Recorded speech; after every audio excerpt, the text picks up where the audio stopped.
All right. It is 2:03 p.m. here in Council Chambers. I'm going to call this meeting to order of the Select Committee on Homelessness Strategies and Investments. My name is Andrew Lewis, Seattle City Council member for District 7 and chair of this committee. Just as a brief overview here in getting started, joining me are Council members Shama Sawant, Councilmember Tammy Morales, Councilmember Alex Peterson, Councilmember Lisa Herbold, possibly expecting a few more council members to come in as the meeting progresses, but as we have a quorum, I'm ready to get started now. First off, Chair's report. This is the first meeting of the committee this year. I'm really excited to be here, excited to see so many folks in the audience coming out to participate in this meeting as well. And to be joined here by 5 council members. As the public may or may not be aware, this committee is a committee of the whole, select committee of the whole of the City Council. All 9 of us sit on it. And I look forward to having a robust conversation about regional strategies on homelessness, how the city is going to work collaboratively with other governments and other agencies to address the challenges that we face around chronic and systemic homelessness throughout King County and the region. We're going to get that started today with an update from the on the progress with the new regional authority combined between the City of Seattle and King County, and with representation from the Sound Cities. We're also going to have a discussion of an ordinance that's been submitted by Councilmember Sawant. That ordinance regarding transitional encampments, Council Bill 119656. And, oh, no worries, sorry. And we are now being joined by Councilmember Juarez at the table. So having given that overview of the meeting, I would like to first move for approval of that agenda as outlined and as has been provided to the committee members. And if there's no objection, it'll be adopted. Hearing no objection, the agenda is adopted. Proceeding now to public comment. I'm going to open the public comment period, and a number of folks have signed up to talk about the agenda before us today. Given the number of folks who have signed in, it looks like about 21 folks, I would ask the indulgence of the fellow committee members if we expand the public comment period to 30 minutes with a time limit of 1 minute and 30 seconds per speaker. If there's general approval for that, it doesn't look like anyone's objecting, so it would be 1.5 minutes per speaker. I will allow folks to come forward and speak as a group. If you speak as a group, I will give the total group 3 minutes of time to speak. You can't then speak again later on the agenda if you've come up to speak as a group. I will ask that folks limit their comments to 2 items that are pertaining to the agenda, and that they identify early in their public comment which agenda item they are speaking to. In the event that folks go over their time, I'll probably prod a little bit to sum up your thoughts. If folks continue to speak beyond their time, just to make sure we can get to everybody, I will probably at that point cut the mic off. So just to give everybody a bit of a warning on the ground rules for that process. So I'm going to call the names up 2 at a time. There are microphones. There's a podium over there by the window. There's a podium more in the center of the room. Feel free to line up at either one. So the first 2 names are Mr. David Haynes and Mr. Alex Finch. And Mr. Haynes, you may proceed with your public comment.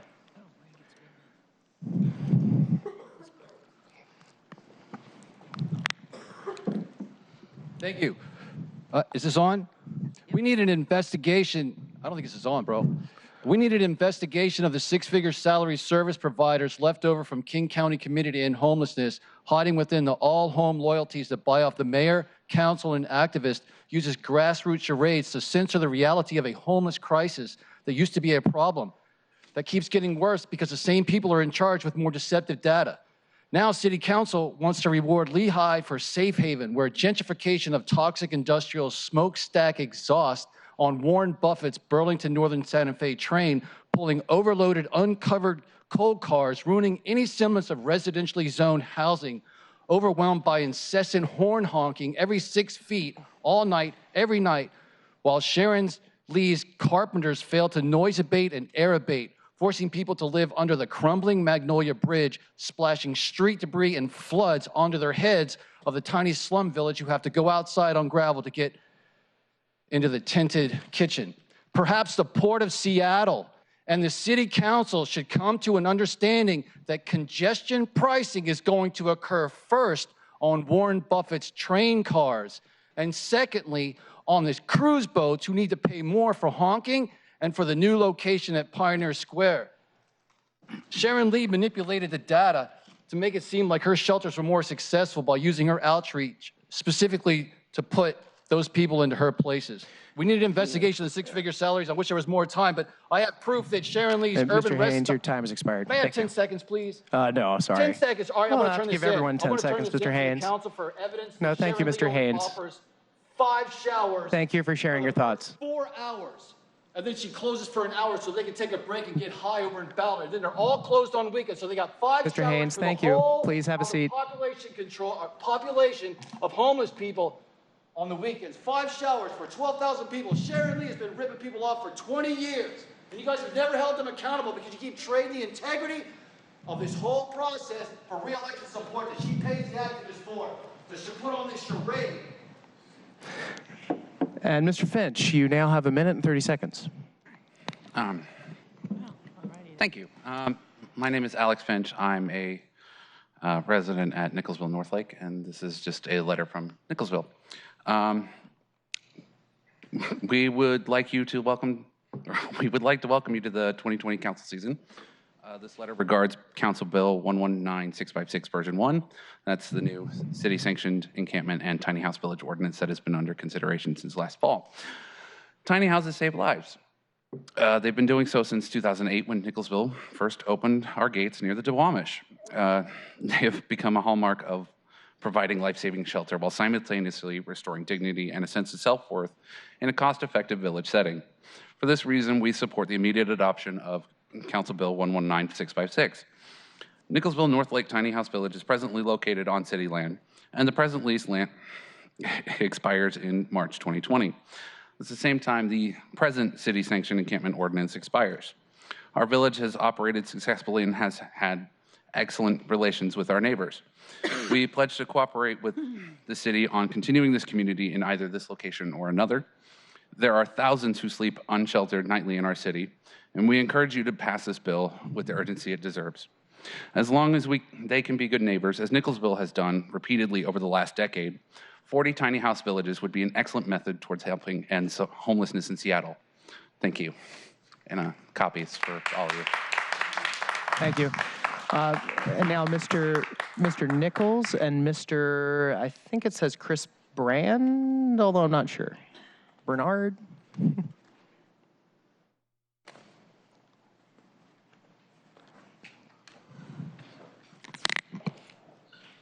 Hello, my name's Melinda Nichols. I'm a volunteer, no pay, no 6-figure digits. I work for the Low Income Housing Institute as a volunteer, and I have for 20 years. I'm a carpenter, and I built tiny houses for the last 5 years, and we have recruited hundreds, in fact, thousands of volunteers. And I just wanted to thank you. We are one of the most innovative cities in the United States for doing tiny house villages. And we have saved many lives. And I think that one of the things that will be helpful is to expand our tiny house villages. We are doing much better in moving people onto permanent housing. And we do believe that the best way to do this is to keep people stable enough so that they can move on, that they can be warm enough, that their clothes can be clean, that they can be clean, that they can get a job. And so we want to thank you. We want to encourage more support for tiny house expansion. And we do believe that there's nothing that can be done that's going to be any better for our homeless populations than expanding the ability for them to have a place to live. Thank you.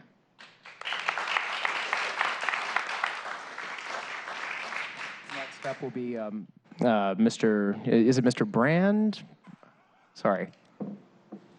So I'm actually speaking in his place. He was unable to speak today, though signed me up instead. So I'm Seth. But I just want to talk for a second about the tiny house villages. The stability that they provide is what's really, really important.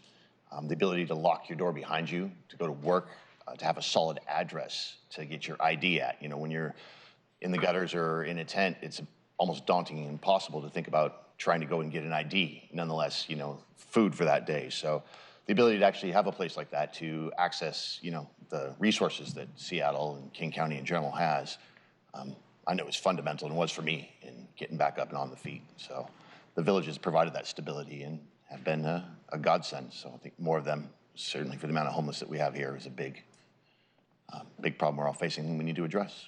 So. Thank you. And then Josh Castle, followed by Peggy Holtz, followed by Marguerite Richard. Yes, Mr. Castle. Yeah, go ahead. Hi, I'm Josh Castle with Lehigh. I just want to thank you for the city for all your support of tiny house villages over the last 4 years. I urge passage of this ordinance. We need it to happen before March 2020, of course, when it sunsets. It's changed a lot of lives. We've been able to get over 550 people into permanent housing through the program. And I want to just yield the rest of my time to Reverend Willis of True Vine of Holiness Missionary Baptist Church, who's a sponsor of True Hope Village.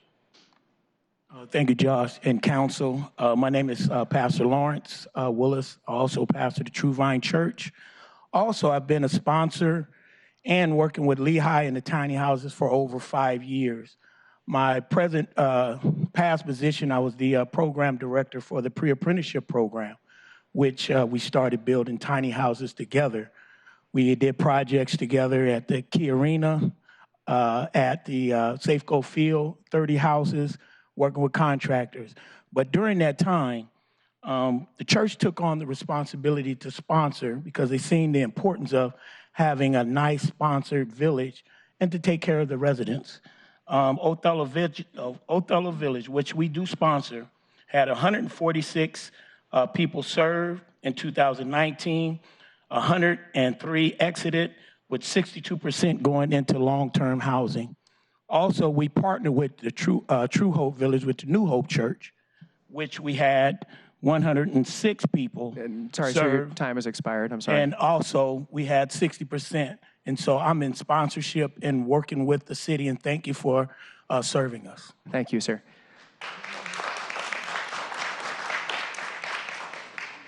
Peggy Holtz, followed by Marguerite Richards and Becca Finkus. Good afternoon, council members. In the fall, the council and the mayor were sent a letter that was signed by dozens of faith leaders in Seattle. I'd like to read you an important portion of that letter, one paragraph. We support protections added to the existing city ordinance for residents, communities, and operators to ensure that all tiny house villages and other encampments are operated ethically, fairly, and humanely. We'd like to suggest at Nicholsville that you pay careful attention to crafting a director's rule to implement this ordinance. Thank you.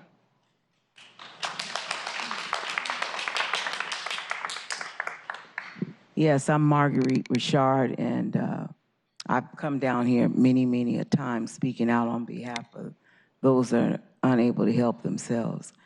And I understand that with all this rhetoric and stuff going on and interruptions and people's speech and stuff like that, I don't like it. Because I go to Renton, we talk for 5 minutes, uninterrupted speech. They just glad to see you come, glad to see you leave. But it's our free speech. As far as homelessness, no, I don't like the fact that I live in an area where they can put trash all along the street and folk wait for months maybe to come and clean it up. That's insanity. Doesn't need to happen like that. And no, I don't want your tiny house. Does Beyonce live in a tiny house? And if black people had our reparations, we would get the hell on out of your way, huh? And you wouldn't have to deal with none of us no more. This is 2020, and they say you got 2020 vision, but you got a whole lot of blind people still out there blind to the truth. And I'm here to speak the truth, huh? Until the last breath that I have. So I'm saying you back up off of us and leave us alone. If you don't know how to handle our affairs, don't get in them. Next will be Becca Finkus, followed by Hattie Rhodes and Chris McDaniel. Hello, I'm Becca Finkus. I work for Lehigh with the Tiny House program. About a year ago today, I was a student at Ohio State University completing a research thesis titled City-Sanctioned Homeless Encampments, a Case Study Analysis of Tiny House Villages in Seattle. And I was reading news articles and trying to get in contact with important people like yourself. And I decided I wanted to do more than write a paper, so I actually packed up my life and moved up to Seattle and started working for Lehigh because I thought I could learn more. And in the past 7 months that I've worked for Lehigh, I've learned that the tiny house villages save lives. And I'm really grateful for all the residents here that you're going to hear speak about their experiences and their stories, and I can't speak to that, so I'm going to keep it short and sweet. But I really hope that you take the time to listen and to hear them and just to make sure that you actually process what they're saying, and they're the most wise, resilient people that you'll hear from. And so I really hope that you consider Councilmember Sawant's amendments to the ordinance. Thanks.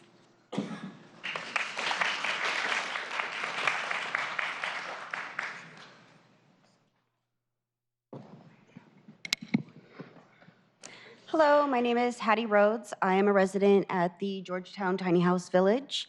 I just wanted to say that the tiny house villages are absolutely a benefit to everyone who is involved with them. So the Georgetown Village itself works with the NAV team and REACH for all of our referrals. We cater to some of the most vulnerable adults that are experiencing homelessness. And we have seen remarkable success with people who have only been able to look to day-to-day survival, and suddenly they can envision a future in which they have an actual life to look forward to.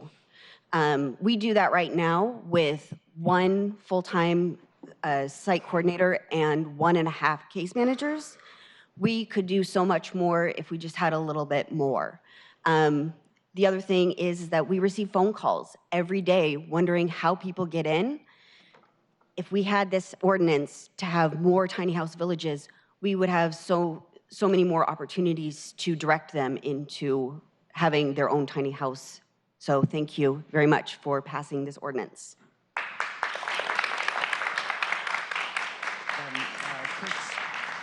Chris McDaniel, followed by Naomi C., followed by Susan Zeman.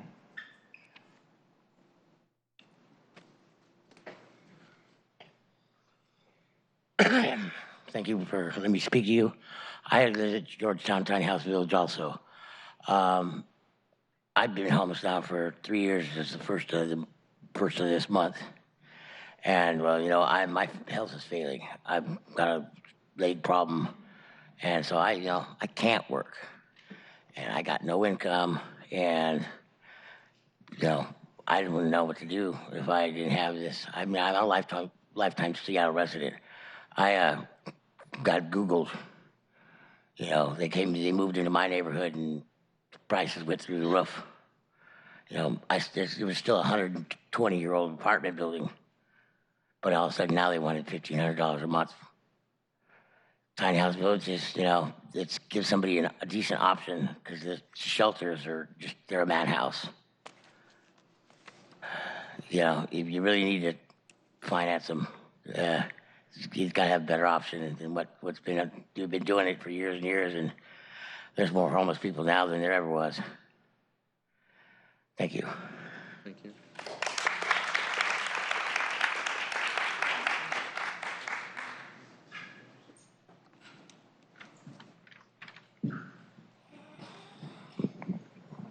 Hello, my name is Naomi C., and I'm currently an undergraduate at the University of Washington and a volunteer with the Low Income Housing Institute. I feel grateful to have the opportunity today to share my experience over the past year with the tiny house villages. Each day working with the villages confirms for me that they are an essential component of Seattle's ambition to transition residents into permanent housing and facilitate upward mobility. Their success is unparalleled. Beyond the village's unique achievements in housing and supporting individuals, the tiny house villages have this incredible ability to facilitate the creation of community on a large scale. In just a short time, I've had the privilege of witnessing how the tiny houses have brought together businesses, religious institutions, schools, governments, and citizens under a shared mission: to care for our fellow neighbor. Across the nation, communities are recognizing tiny house villages as an innovation in the shelter and supportive services model, as well as a remarkable form of community that extends to the surrounding neighborhood. The Village program has proven its merits. We must embrace this evidence and implement the results before more people die of homelessness. Thank you.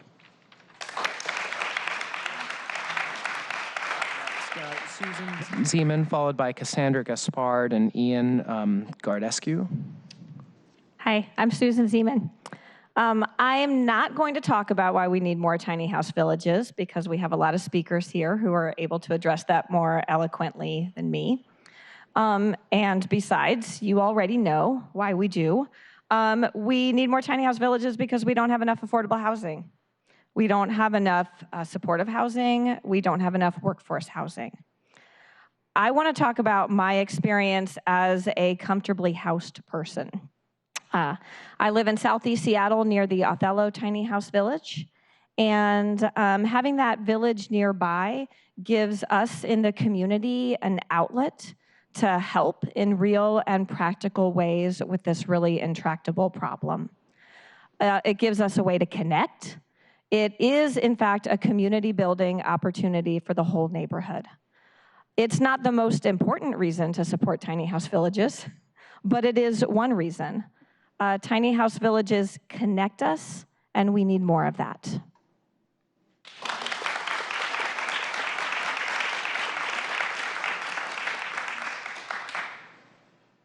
And Cassandra Gaspard is next. Hi there, my name's Cassandra Gaspard, and I am currently a resident at Camp Second Chance, and I'm also a Lehigh employee. I visit the main office every day down near First and Bell, and I get to witness firsthand people sleeping on the streets with barely a piece of cardboard to keep them between them and the wet ground. I also get to witness, they're using the restroom outdoors, the garbage, all eating out of the food waste bins. It's very, very sad. And without the tiny house villages to expand, I know for a fact that there will be more of these folks out here that will die. And I, once again, am here in pleading for more tiny house villages. And it's given me a safe place to lay my head at night, and a warm place to put dry clothes on, and to get up and have the success of having a job and transitioning into permanent housing. So please, we ask you, council members, to please support this. Thank you. Thank you. For the audience, that the podium by the window can be used as well. So the folks that are on deck, if you want to kind of queue up at that podium to just help speed things along with a comment, that'd be great. Next is Mr. Gardescu, followed by Bruce Good, and Travis Johnson. Hello, I'm Jan Gardescu, and I am speaking for the SHARE organization today. Seattle Housing and Resource Effort SHARE, the largest network in King County Shelter Network, recognizes Seattle's dire emergency in homelessness. Last year, at least 112 homeless people died outside or by violence in our county. We desperately need more villages and encampments to save lives. There needs to be a range of shelter options, including SHARE's model of democratically organized, sober, self-managed communities. SHARE strongly believes the proposal to build 40 new tiny house villages will help reduce the number of lives lost and improve the quality of life for Seattle's homeless people. And that is why we encourage you to pass Council Bill 119656, version 1 out of committee today. We also encourage approval by the full council as soon as possible.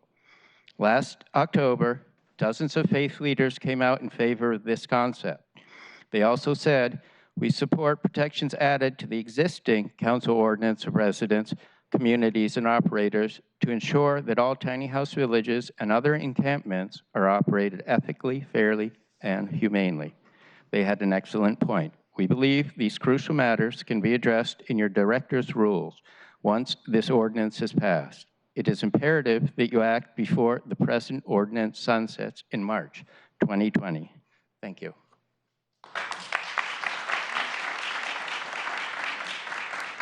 Good afternoon, City Council. My name is Bruce Gogol, a resident of Nicholsville Tiny House Village. This year, you have the opportunity to be part of the solution to end the homelessness crisis in Seattle.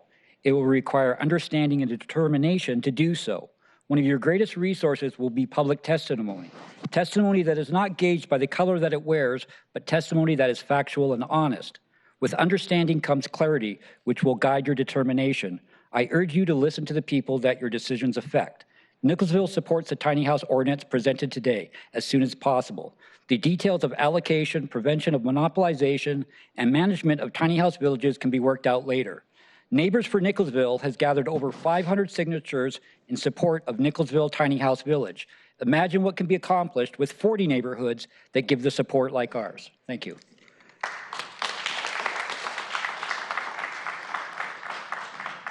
Travis Johnson, followed by Asha Gunabalan and Michael Foster. This is for the expansion proposal by Ms. Councilman Savant. Good afternoon. My name is Travis Johnson, and I'm a Nickelodeon. I do support 40 tiny house villages for all. To be clear, that means different groups, not just one monopoly or corporation to operate the tiny house villages. Democracy to self-management leads to great things. Please consider Nicholsville and the Share Will because they have grassroots in the Seattle community or another organization that has grassroots in the greater Seattle area. Thank you.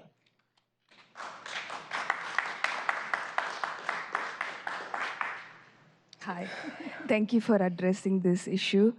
I'm a product of the 1965 Immigration Act and had a very privileged life and a successful career. And I started my own business in Seattle about a decade ago.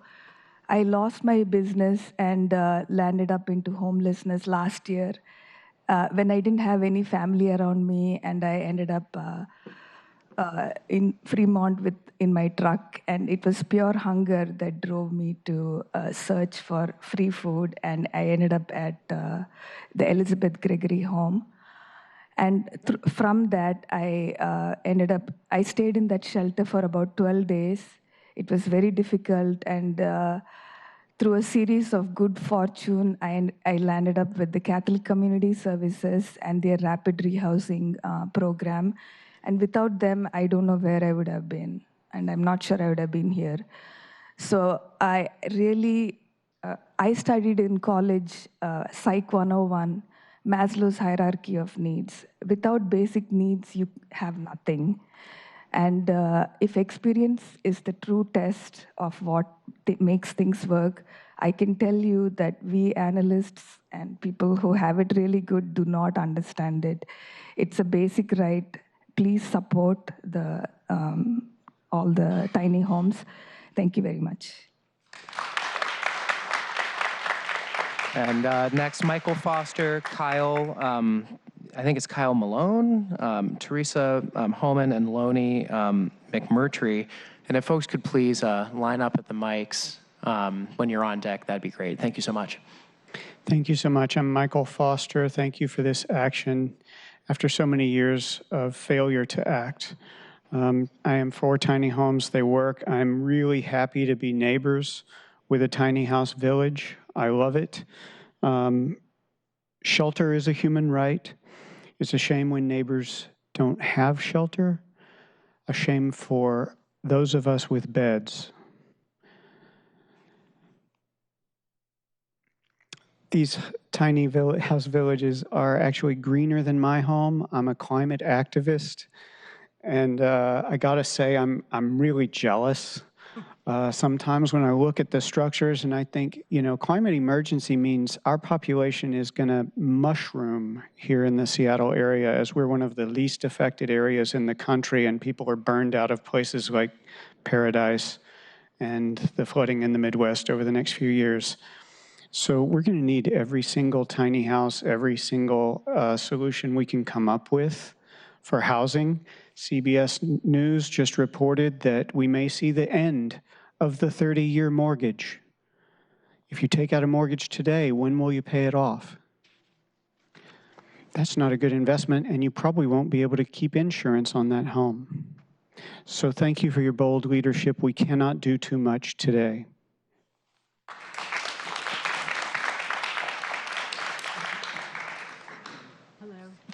My name is Teresa Homan, and I am so excited to be here. I actually manage one of the tiny house villages. It's Whittier Heights, and it's our Ballard community and women only, but they're all really great in what they do.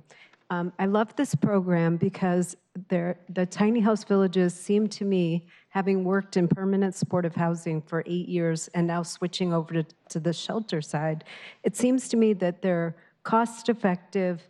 It's an ideal stepping stone. And what I mean by that is they work because they give people who have been outside for a long time the opportunity to take their, enjoy the space and get used to living in community, living with rules, and living with walls again, actually. So they're perfect in that sense, but that's not what makes them so awesome. They're awesome because they create a space in which people can think and grieve and heal and move forward. And as a witness to that, it is it's overwhelmingly joyful. So thank you for seriously looking at this, because it really is making a difference. Having been a manager in permanent supportive housing, I would have asked less people to move out on a mutual termination because they would have already been used to those three things: walls, community, rules, and we wouldn't have had the problems we did had they not come directly from the streets. Thank you. Your time has expired. Thanks. So they work.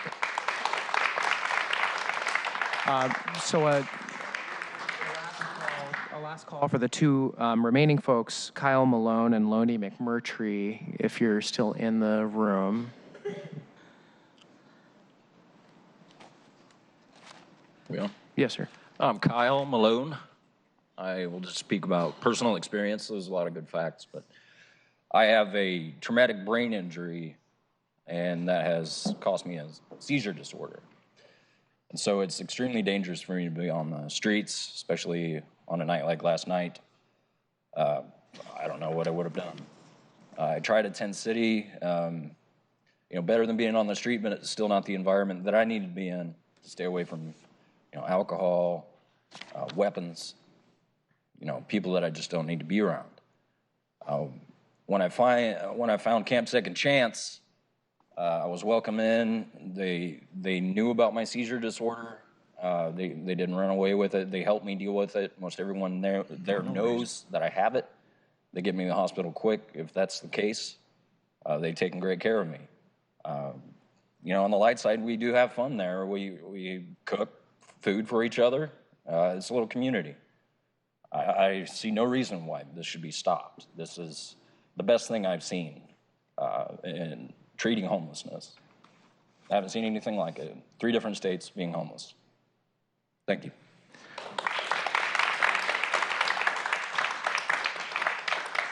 And then the last call for Lonnie McMurtry. Sorry? She had to leave. Oh, okay. Very good. All right. Well, thank you, everyone, for your public comment. We can now proceed on with the agenda to items of business. First item of business. So Mr. Thorpe, there you are, already up at the desk. Mr. Thorpe, will you please read item 1 into the record? And will our presenters please join us at the table? Mayor's Office and Seattle Human Services Department briefing an update on the King County Regional Homelessness Authority.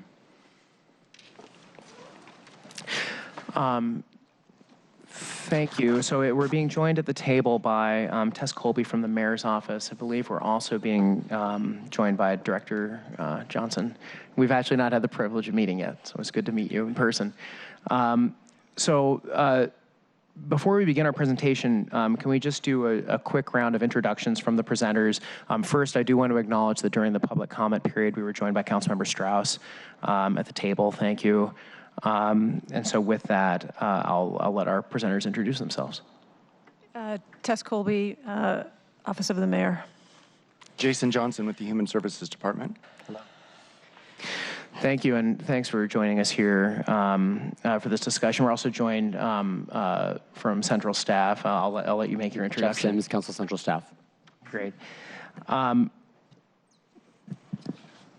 So proceeding with this item, I have had the privilege of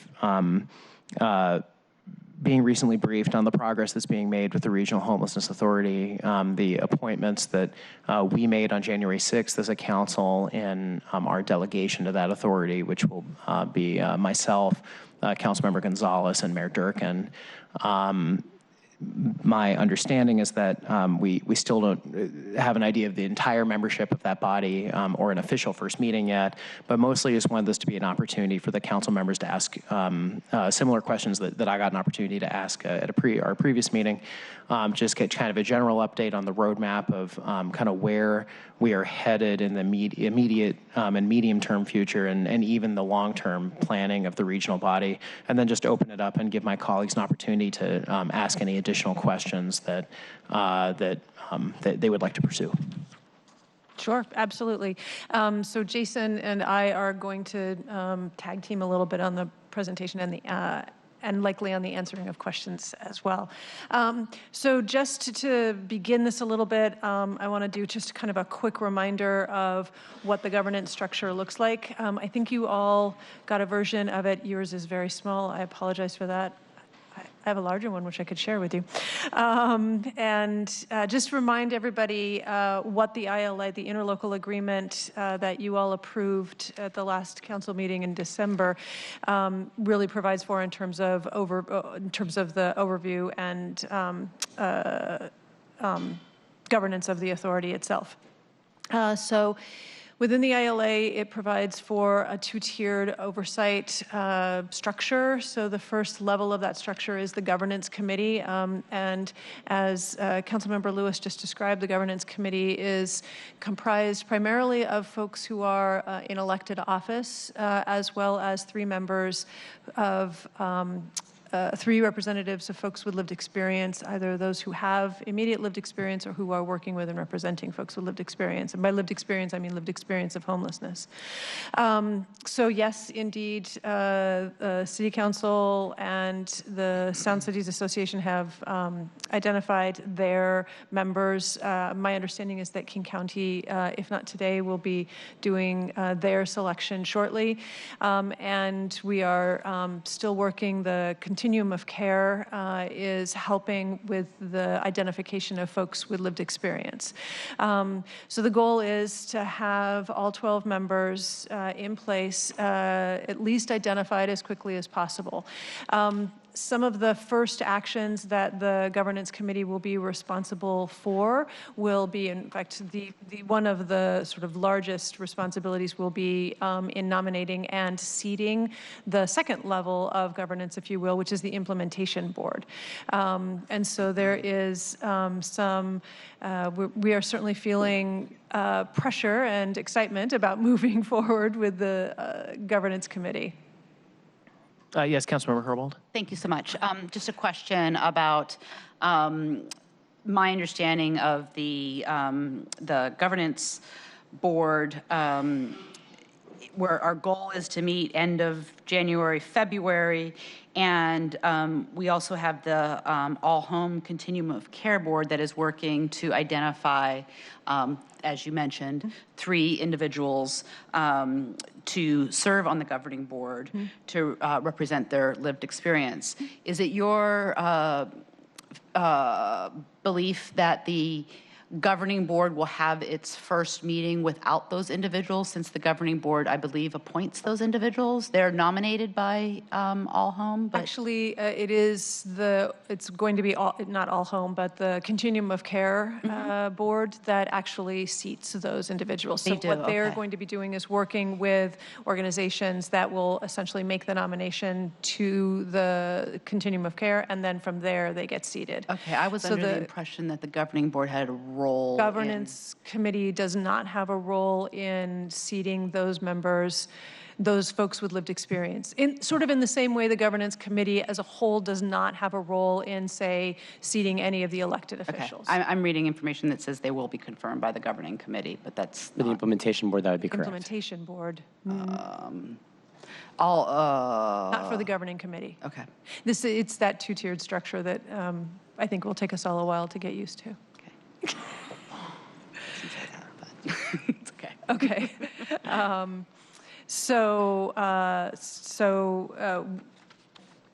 With that clarification, okay, great. It certainly does. So we're going to have one meeting with everybody there. Yes, and that was good. Thank you for the reminder on that. The goal would absolutely be not to hold a meeting without the folks with lived experience. We want everybody to be on the sort of same plane, if you will, when we start this work.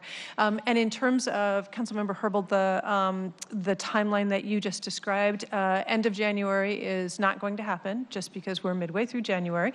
And there's still identification of folks to be had, but we are hoping, so the ILA actually says that the first governance committee meeting should happen within 90 days of the effective date. That is the should language. That's permissive, not mandatory. We are certainly hoping that it will happen before 90 days. So within that time period, as quickly as can be put together. And the other thing to note is that that very first meeting will be co-chaired by the mayor and the executive, and that's provided for in the ILA. But then at that meeting, we are expecting that the committee will identify its leadership, also identify the cadence of meetings, and begin the process of determining the process for and identifying who will be nominated and then seated on the implementation board. Great. Thank you. So some of the responsibilities of the governance committee are some basic sort of general oversight responsibilities of, for example, creating bylaws for the governing committee, and I know that's going to be one of the first activities that the committee will be undertaking. And also, as I mentioned, confirming and or removing implementation board members, approving performance metrics for the authority, and approving the staff plan and the org chart for the authority itself. All of those can be done with a simple majority. And then those activities or responsibilities that need to be done with 3/4 majority, and right now the way not just right now, forevermore, unless it's amended, the way the ILA is written is that 3/4 of the quorum, which is 9 members, so it's 9 of 12 members. So at a minimum, 3/4 of that quorum need to be present to approve the goals, plans, and policies, to approve the budget, and to confirm the CEO.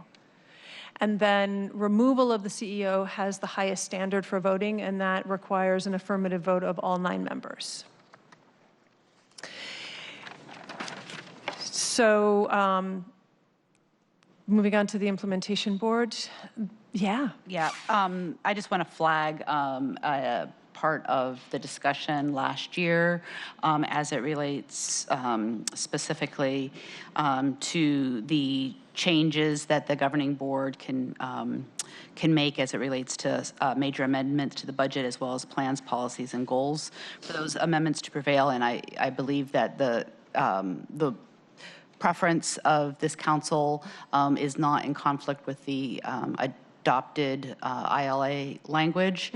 And there's been expression via resolution of the council's interest in working on this, and we've received written communication from both the mayor as well as the executive to work to address the issue of raising the threshold for governing board to make changes to those policies I enumerated that the implementation board enacts, and that would be to raise the total number of votes necessary from, I think it right now, based on, I think the quorum as it is now, would be 6, but we want to get it to a minimum of 8 with the idea, again, the implementation board is they are the experts, and a very big driving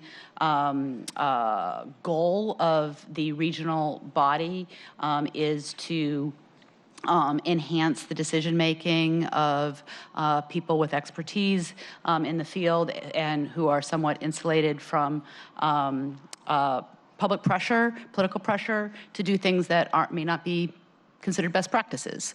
And so we identified, because of the way the composition of the governing board and the implementation board shook out after passage of the council's legislation and the county's legislation, we flagged this as an issue that we want to return to in the bylaws. So I'm just flagging that. I know you're aware of it, but just flagging it for my colleagues as well. And in raising the threshold to 8, we're again making it more difficult for the governing board, which is a board primarily of electeds, with the exception of the 3 individuals with lived experiences or accountable to people with lived experiences. Its goal is to make it a little bit more of a higher threshold to actually make changes to the budget, plans, policies, and goals. Thanks. Is that right? Mm-hmm. All right. It is. Thank you for that clarification as well. Going on to the process for actually seating the implementation board. So what the ILA states is that the members of the governance committee should work as quickly as they possibly can, expeditiously, and collaboratively to both establish a nominating process, but then also to actually vote on and seat the implementation board members. The nominations come from all members of the governance, all the bodies of the governance committee. And so the way it breaks out is it will be a 13-member board, so 2 nominations each by the county executive, 2 King County Council, 2 mayor, 2 Seattle City Council, 2 Sound Cities Association. And then that gets us to 10. And then 3 additional nominations from folks with lived experience. The implementation board has designated 3 seats for folks who are representing folks with lived experience or who've had lived experience. So that's ultimately the number of seats that sort of get broken. That's how the placement of those seats get broken out. Okay, wasn't sure you had, yeah. And how will this nominating board be stood up, or the nominating committee be stood up?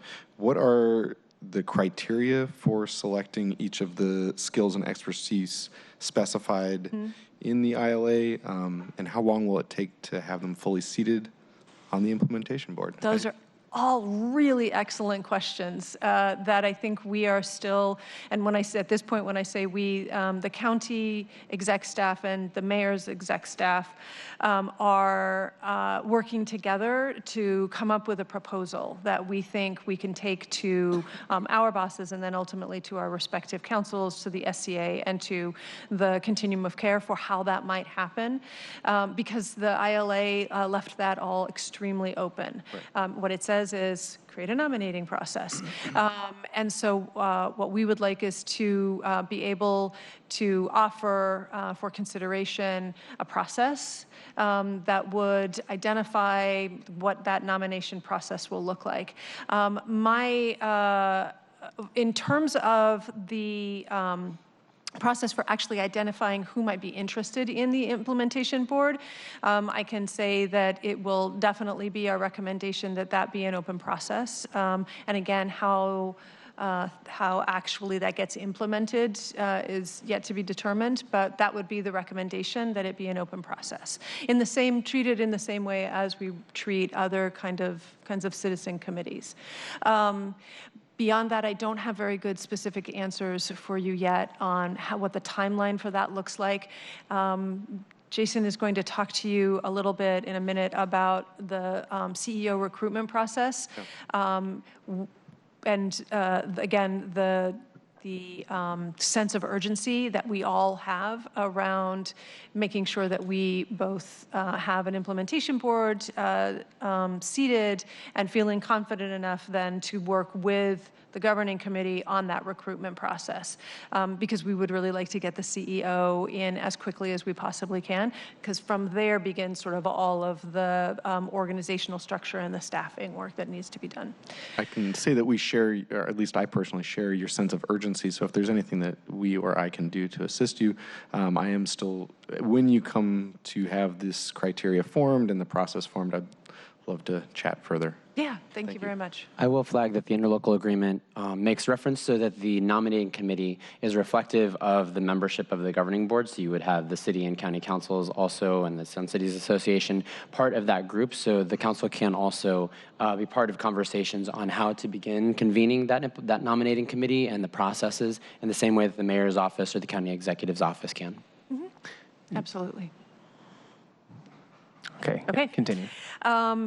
So if you were able to read the diagram, which I will give credit to our colleagues in King County who love 11 by 17 one-pagers. So, but if you were able to read that, you see that the implementation board is intended to be populated by 13 people with an entire array of expertise, experience, predominantly with the goal of making sure that there is strong oversight of the authority and its work, but also strong expertise and subject matter expertise. There's also a goal to make sure that the board is representative of populations that are disproportionately impacted by homelessness, that it has geographic diversity, that it has racial diversity, and that it be reflective of the members of our community who are also either impacted by or engaged in addressing homelessness, so faith communities, philanthropy, business communities, neighborhood associations, that sort of thing. As we talked a little bit about the seating, the yet-to-be-determined nomination process.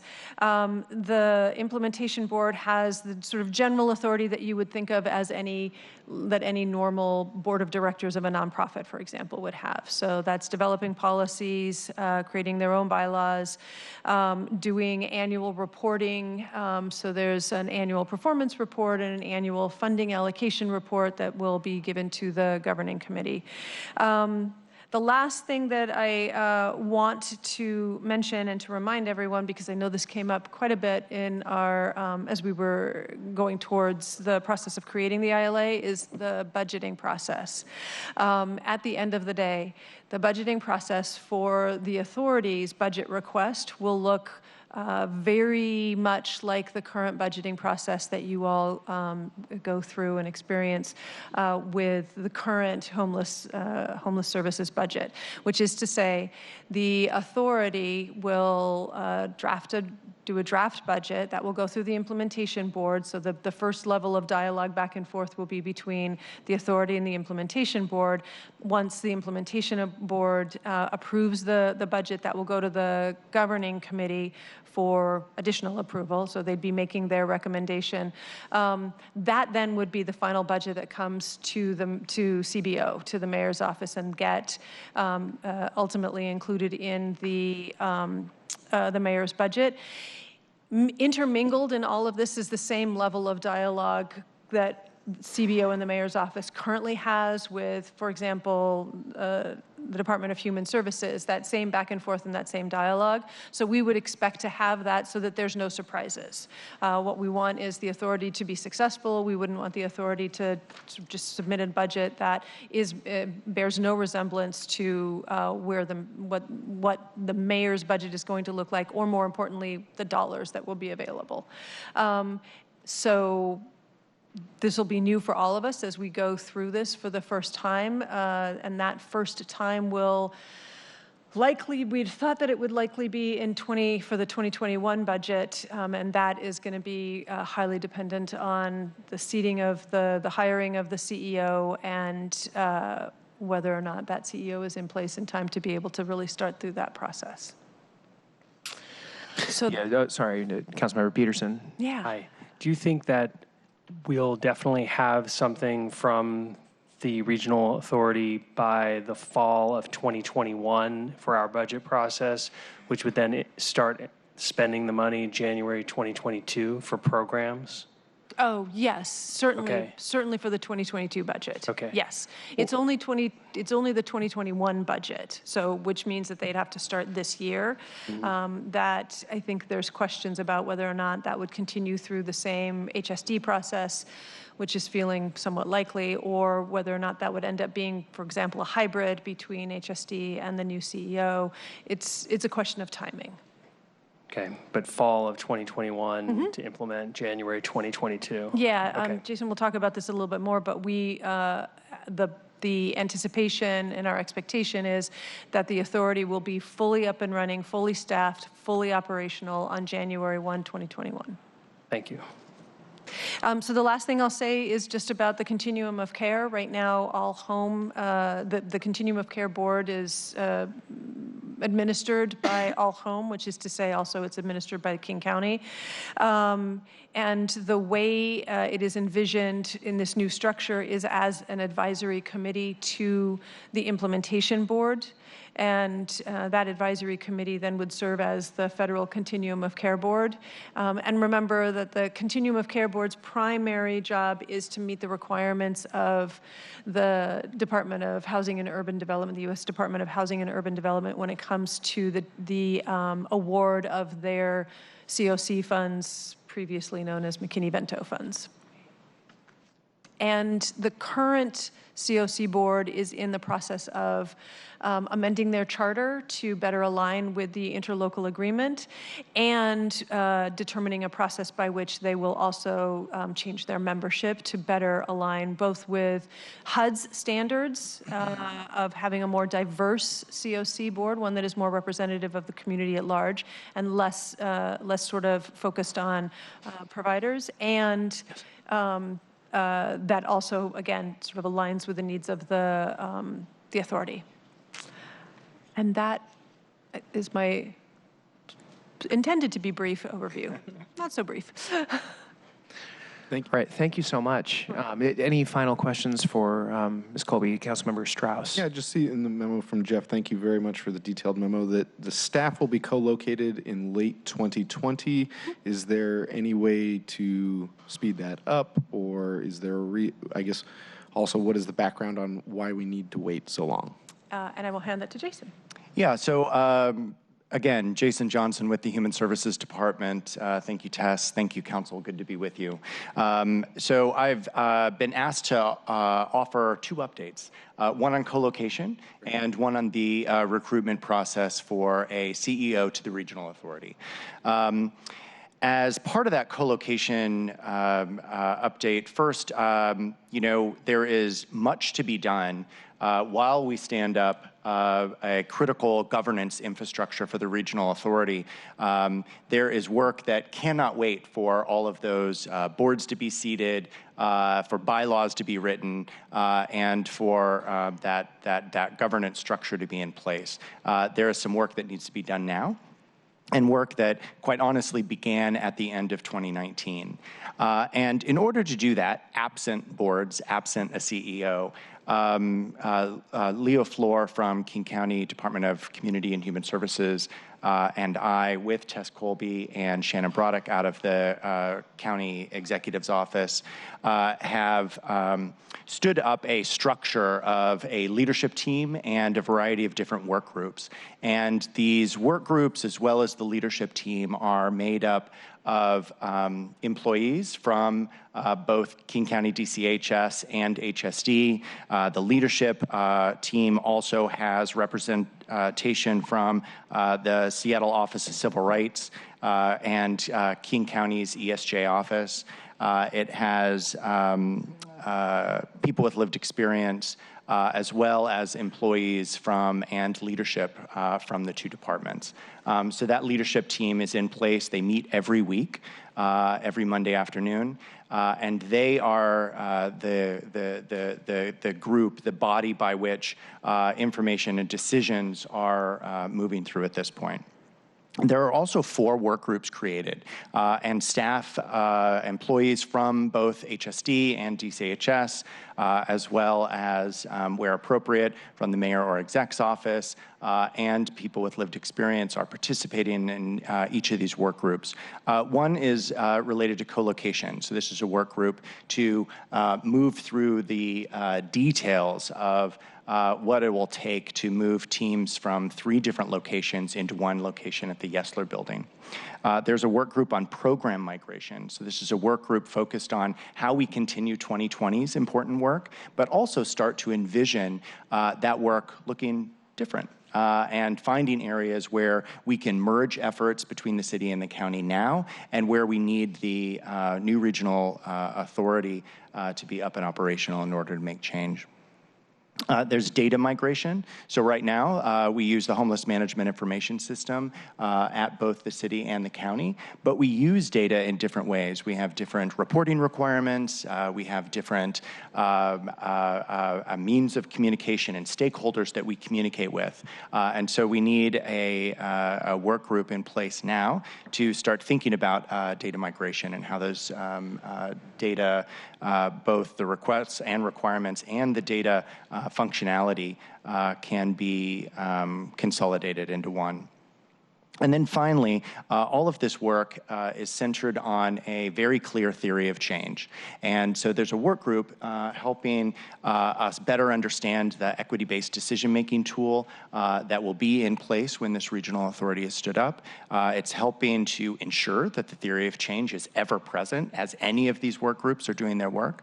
And so I'm just incredibly thankful that we have employees who are willing to raise their hand and participate in building this regional authority, especially at a time when, again, we are absent a CEO, we are absent a board or governance structure, and really are relying on teams as they exist now to start envisioning how things could be different in alignment with the theory of change and the interlocal that was passed. So, Mr. Director, I think Councilmember Morales has a question. Sure. And then Councilmember Herbold after. Okay, thanks.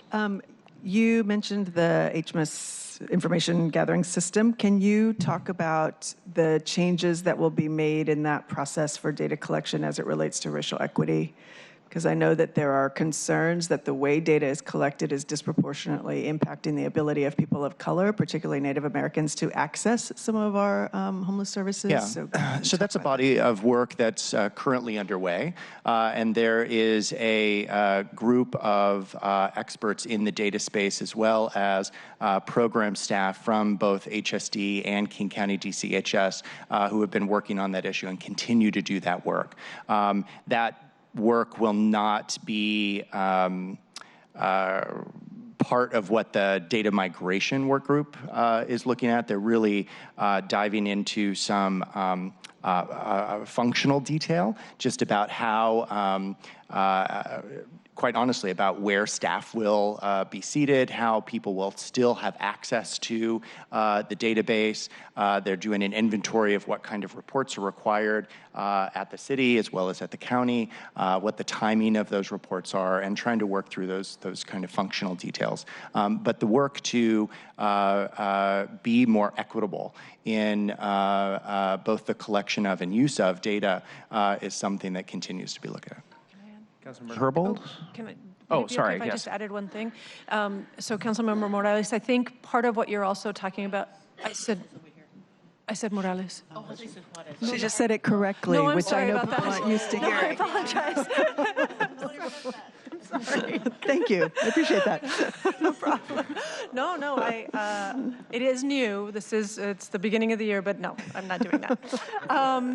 So I think part of what you also are maybe referring to is coordinated entry and the process by which folks go through coordinated entry, get assessed for vulnerability, and using that process get referred to housing. And that is another piece of, as Jason was describing, that's another piece of the data migration, and the sort of the migration of both HMIS and coordinated entry into the regional authority. And there's a there's sort of a general agreement that the tool that's being used for those prioritizations and for referrals needs to be revisited. And in particular, because of the outcomes from the referrals showing racial bias. And it is something that is being found not just with our coordinated entry here in King County, but in other communities that are using the same tool. So kind of the good news is some of the work that was done here in King County to reveal that is really resonating across the country.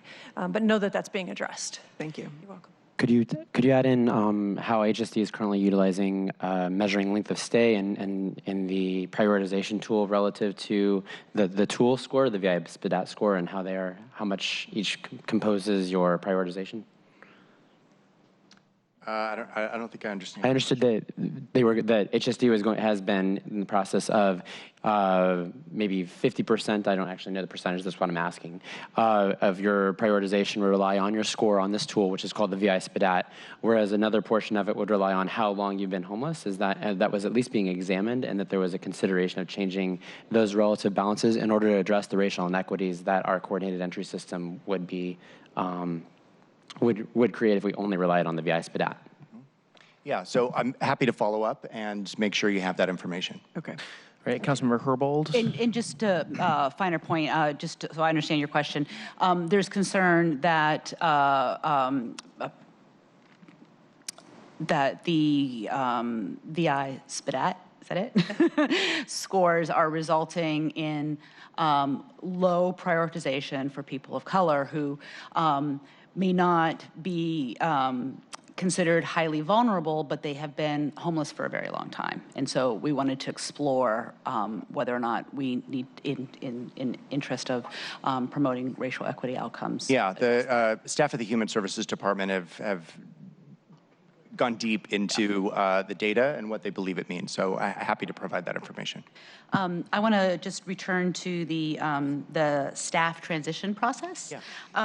So our staff memo says in two different spots that the transition will begin at one place it says early 2020, and another place it says late 2020. I just want to make sure. Yeah, so I'll go through that process completely. I'm sorry. So it says early in 2020, and the other place it says spring 2020. I just want to make sure it hasn't slipped to late 2020, because I thought I heard that at this table at some point. No. Okay. Not from either of us. All right. So the co-location is still planning to happen in sometime in the spring. I think you said late. Yeah. And what we were talking about is budget would happen in late 2020 to stand up the new organization fully in January of 2021. So but what I am prepared to walk through is the full co-location timeline, so that you have a better understanding of exactly those follow-up questions, pieces. but let's go for it. Right, so we do have a full agenda today, so just to make sure that we can move through it quickly. But okay, sounds. So, change management at this scale is not easy, nor should be taken lightly. And so in order to make sure that communication is flowing and that we are moving through this process with transparency, as well as by asking questions and making sure that the best ideas are at the forefront, we're engaging with staff in many ways. So we conduct weekly huddles. So the entire HSI division huddles on a weekly basis. There's also email communication that goes goes out every week before those huddles.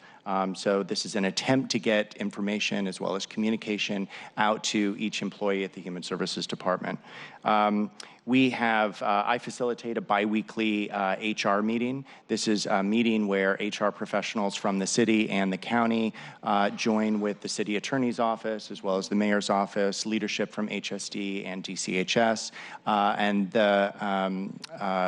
those meetings are really laser focused on issues of labor, issues related to how we can support employees during this period of transition, also mapping out items like co-location, like the CEO recruitment, and so it's a really critically important meeting for all of us that attend those.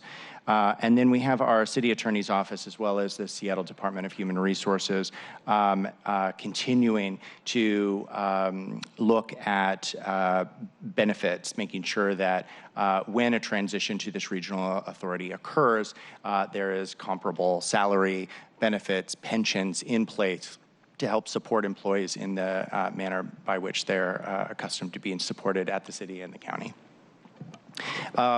All of this is happening so that the transition to the regional authority and co-location at the Yesler building can be a smooth transition. We are still on time and planning for a March 2020 move to the Yesler building. This is a move from for HSD from Seattle Municipal Tower, and for the county from a building on Jackson, as well as staff who are located currently at the Chinook building. And so there are efforts underway working very closely with the co-location work group and King County Facilities Management to make sure that the building is ready in early March and so that staff can be ready to move at the end of March. Councilmember Herbal, do you have a follow-up? Yeah, clarification on that. Is the entire HSI division moving or just a subset? They are. So we have, a couple of years ago, there were individuals in the Human Services Department working on homelessness in a variety of different divisions, as well as in the Leadership and Administrative Division. And what we did a couple years ago was organize so that everyone working on addressing homelessness out of the Human Services Department for the city was teamed in one division. And so it is really that division, and there are resources in that division that are even related to finance and communications and data that are... I'm just trying to be sensitive to the chair's desire to get to the next item. I just want to get my questions out if I could. So it's not going to be a subset of the HSI division that is moving. It's the entire division.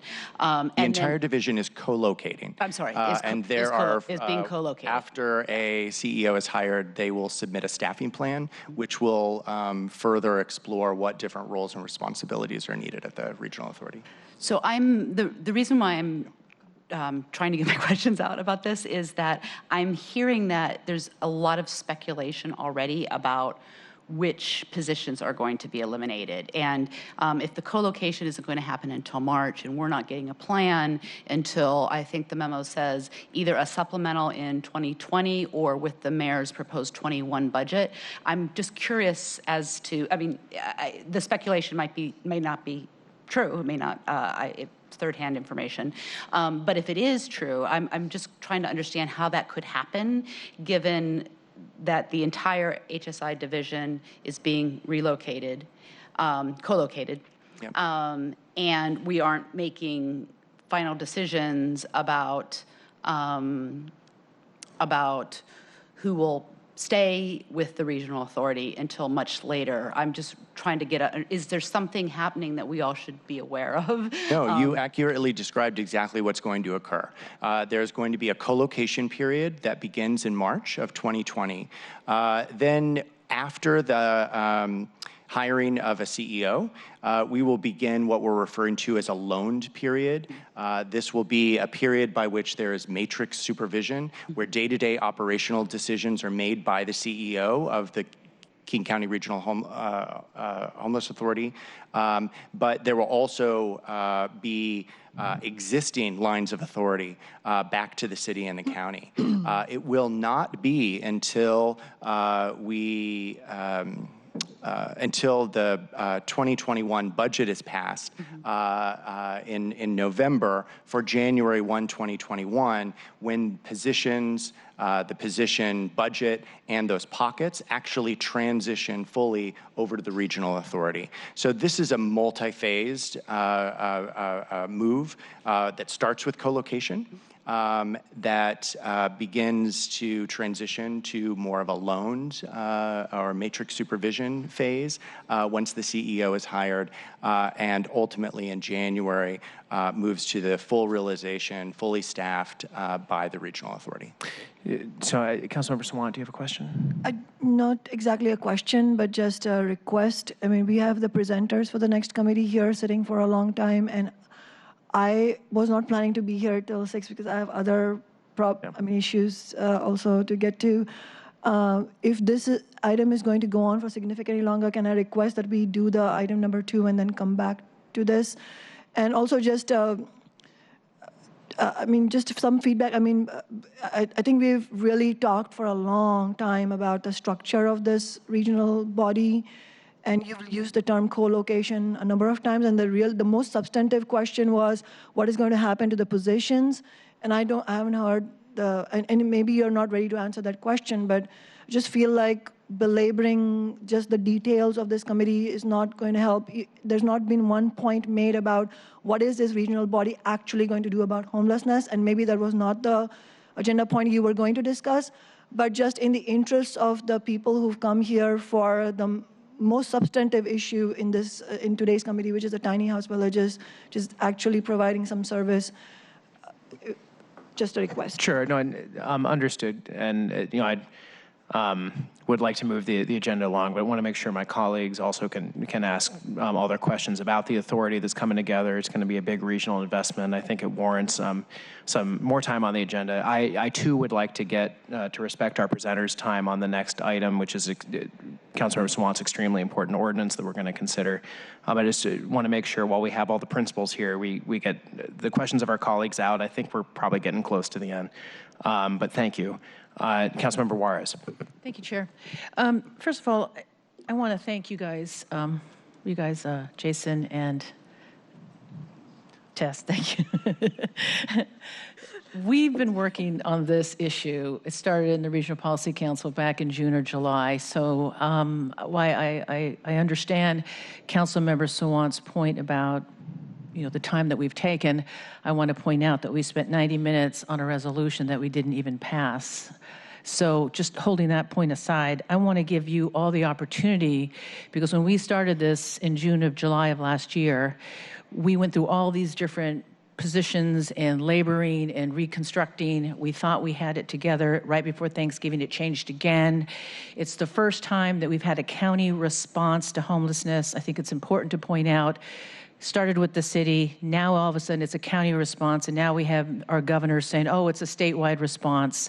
Former Mayor Iman Ramiel of Chicago has a book coming out. I just say this briefly, but one of the tenets of that book, which is really important for us to hear, is that it is going to be city councils and city representation and community groups that are the first wave to see any kind of conditions that hurt our people see it first. And we have been saying to the state that homelessness is an issue. We've been saying that since 2015, and now we finally have a statewide approach. We have a county approach, and it's this type of briefing and understanding about what that mechanism looks like. Now, I was involved. I'm no longer on the Regional Policy Council. It'll be Councilmember Lewis and Councilmember Gonzalez, which will move this forward. And we fought long and hard about the votes and how that's going to be, and the governing council. We finally got it nailed down. I, for one, want to hear how this is going to get implemented. I think Councilmember Gonzalez spoke to it very eloquently about how we set the structure up, how it's going to be a county response, how the voting is going to look, and more importantly, where the money is going to come from and how we're going to attack this. While I do respect what Councilmember Sawant said, and I do thank her for the ordinance that she's bringing forward today, it does harken back to what we said in 2015, that we have to have extraordinary response to this condition, just like we tried to do with the opioid overdose issues as well with the Board of Health. So getting back to what my original question is, I want to thank you for your hard work, because we've all been looking at each other for a long time. I'm glad we're finally here. I didn't know if we were going to get here right up until the vote in December. And one of the questions I have, and thank you for indulging me, is how are we, has the mayor said, or have we decided, or have you talked about, or what can you share about how we're going to go to look for the CEO, who is going to have to be a dynamic person for the city and the county, and you know what it was like bringing in all those cities into this, switching it up from a PDA to an ILA. How are we going to go about looking for this dynamic individual that's going to attack homelessness and shelter the unsheltered and provide the money and leadership that this county desperately needs? Thank you. A good and timely question. So the CEO is going to be a dynamic leader who helps to shepherd this new, not just structure, but the implementation plan that this structure is going to be carrying out. And so it's an incredibly important hire for this community to make. It also is written in the ILA that that new CEO has only 60 days to come up with a full staffing plan for the regional authority after the date of their hire. So 2 months after they're hired, they need to submit to both the city and county council a staffing plan. Back to Councilmember Herbold's point just about the urgency here. I point that out because the longer we delay the hiring of a CEO, the longer we sit without that staffing plan, and the longer we have a workforce who sits with anxiety about their futures. So it is critically important, not just for all of us who want to see measurable change as it relates to homelessness in this region, but it also is critically important for our timeline to get this regional authority stood up and make sure that we have the best and brightest people working as part of that organization to address homelessness regionally. We have very recently, in December and again this month, we'll continue this Thursday, working as an HR work group. Bobby Humes, I want to give a huge shout out to him. He has been an incredible partner to me, has designed what I believe is a very thoughtful process about exactly how we would bring the CEO on board. And that process is rooted in the theory of change. We cannot just select a recruitment firm who currently does business with the city and expect that we're going to get the kind of leader that we want.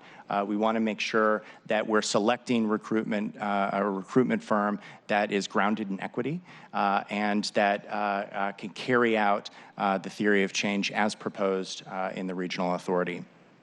And so this Thursday, we'll be going through and walking through both the detail and the timeline of exactly what selection of that recruitment firm could look like. It is the role of the implementation board to actually be engaged with the recruitment firm and make a selection of the CEO.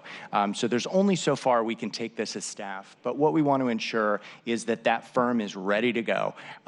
When the governance structure is in place, that there's a firm in place who can immediately start working on that recruitment. We need to have that CEO hired this summer. Any delay in getting that recruitment, that CEO brought into summer, then delays our ability to support that CEO's staffing plan with budget in 2021. So there's a really short window here for us to bring the right person on board.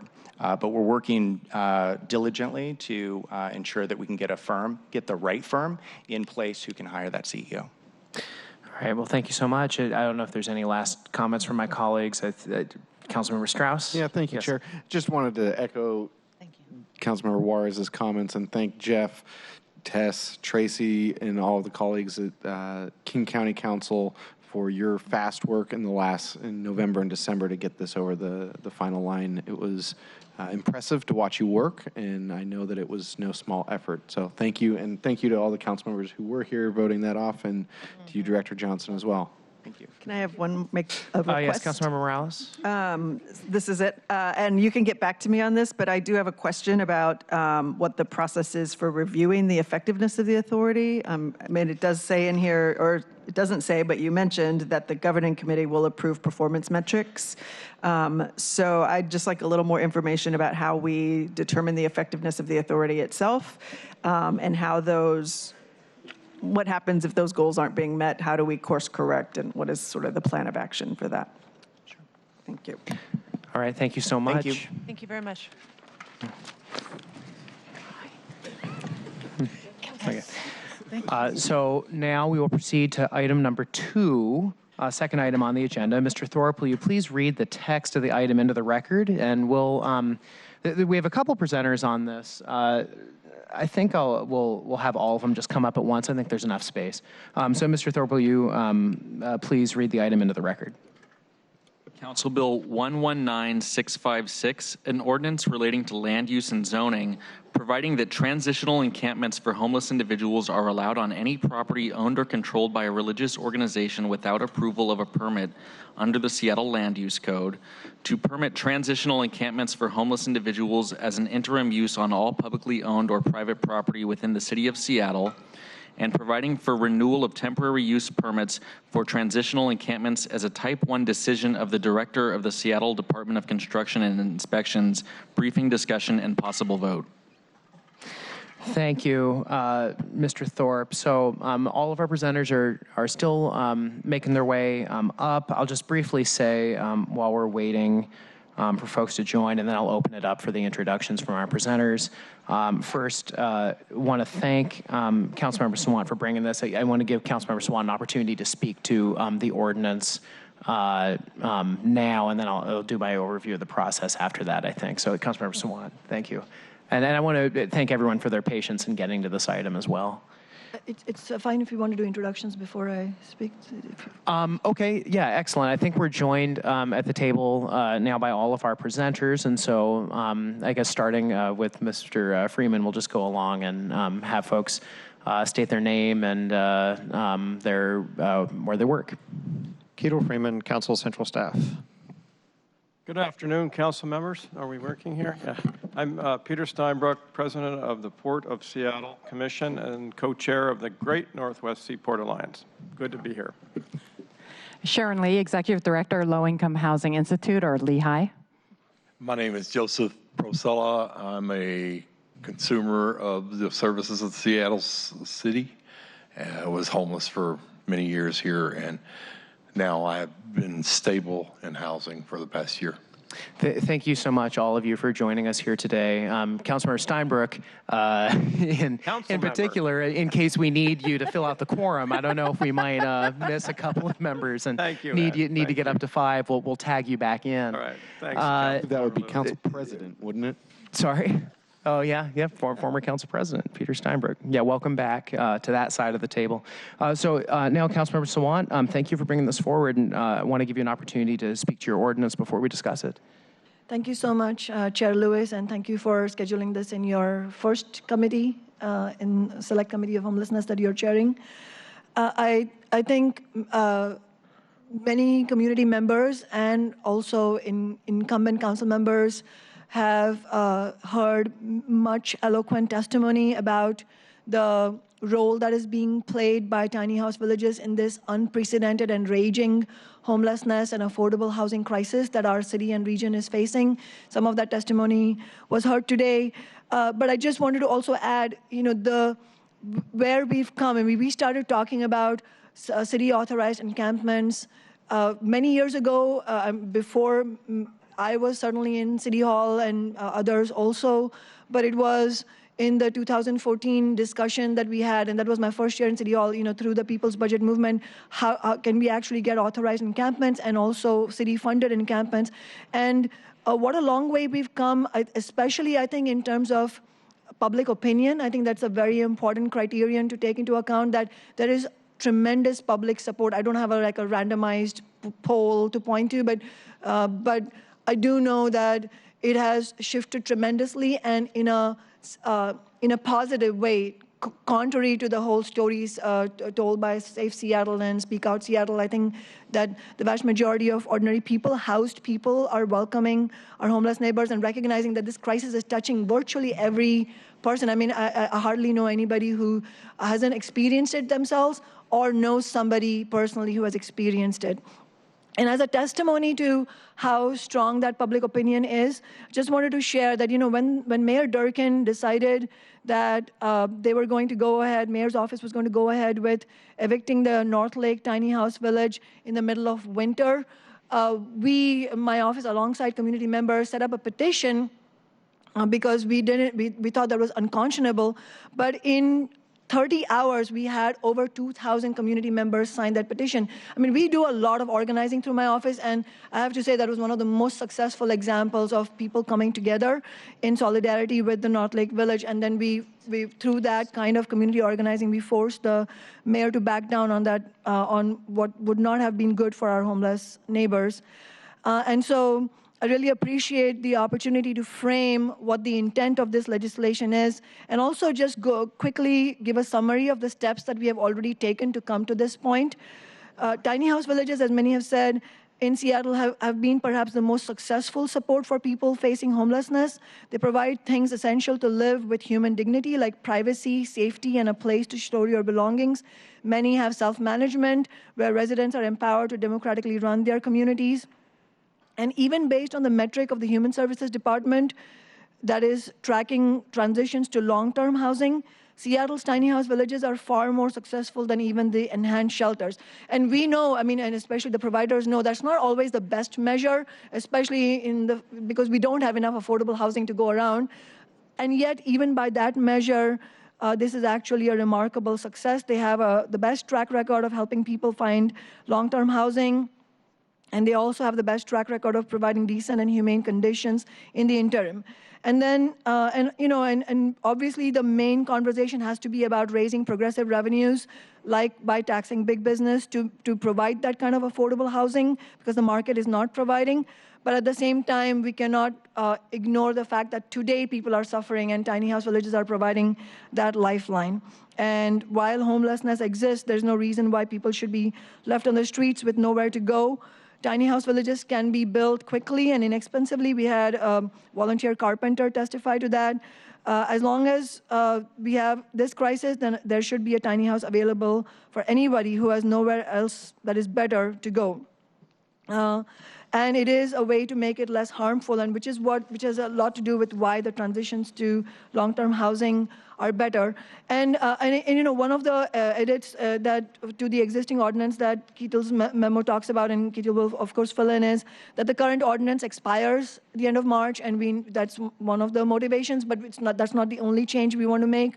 We also want to make sure that the new legislation, the updated ordinance, allows villages like Georgetown and North Lake to continue to renew their permits as long as it is justified, allow as many as 40 villages in the city using this type of permit. But of course, keeping in mind, villages are not going to spring up just because this legislation got passed. We need funding to go with it, but at least it makes sure that they can be located if we can find funding for them. And then, and on the whole, just to clarify, the new ordinance, if passed, will still mean that tiny house villages need permits. Permit applications still need to be reasonable. This legislation is simply about eliminating blanket prohibitions on the siting of tiny house villages and the longevity of the tiny house villages, which we feel should be based on the needs of our city. So we published this legislation from my office in August last year. Since then, we've held several committee discussions on it in my committee last year. And now we are having this discussion in Councilmember Lewis's committee. Then we had a public hearing last year, which included extremely powerful testimonials from tiny house village residents. Some of them spoke again today. We also completed the SEPA process, which is the environmental review that is required for public or private development proposals under the State Environmental Protection Act. And so all that remains is for us to have this discussion and then vote on the legislation. I hope that council members find themselves prepared to vote today, but if not, then I would hope as soon as possible. And I want to reiterate that my office, both my staff and I personally, are available to answer any questions.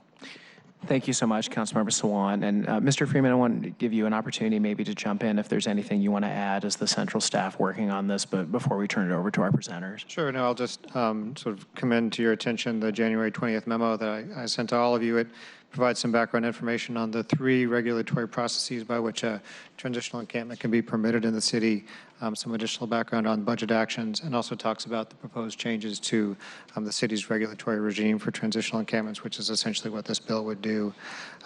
As Councilmember Sawant mentioned, the bill would modify regulations and permitting procedures for both interim use encampments and also encampments established through a temporary use and as accessory to religious organizations.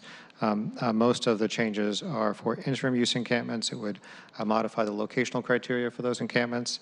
It would expand the locations in the city where they could be located and do away with some dispersion criteria that otherwise would apply. And it also raises the maximum number that could be established in the city from 3 to 40. As Councilmember Sawant mentioned, when the council first established the interim use pathway for permitting transitional use encampments, that was done in 2015 through Ordinance 124747, and that ordinance has a sunset provision in it, which would make it such that the interim use pathway would expire on March 31st of this year. All right, thank you. And there will be an opportunity for follow-up questions. I would ask maybe after all of our presenters present, just to kind of flag a roadmap on this ordinance. I had an opportunity to speak at length with a number of my colleagues and Councilmember Sawant in just kind of talking about the ordinance, the history of it, the substantive changes that it will make to the current ordinance language. I mean, my intent at this time would be to strive to honor the deadline for the sunset that has been laid out by both Councilmember Sawant and Mr. Freeman from Central Staff, and to, even though our next committee meeting is going to be on February 26th, to hold a special committee meeting sometime in the next 2 weeks to allow this conversation to sink in with everybody, to give people the opportunity to consider potential amendments as we have this conversation today.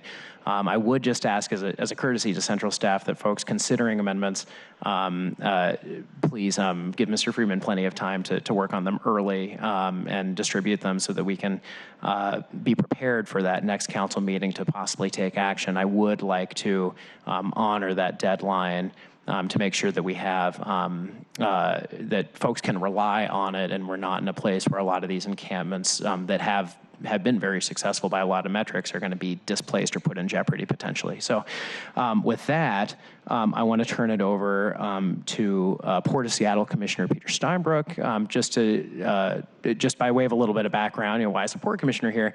One of my favorite tiny house villages as a council member is, of course, one of the ones located in District 7, located near my apartment in Uptown, down in Inner Bay.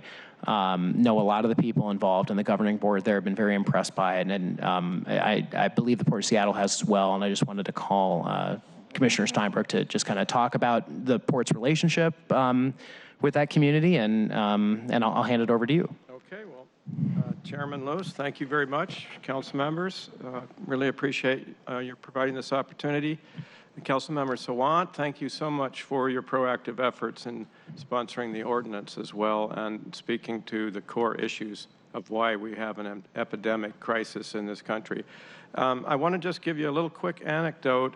When I was thinking, as we were talking here, about my own experience working on homelessness and housing, one of the first assignments I received, like Mr. Lewis here, like Councilmember Lewis, was to chair the Housing Human Services Committee in 1997. Lisa remembers that. Mm-hmm. I was so pleased to have that committee because for me, it cut to the core of what was our paramount duty, was the human condition.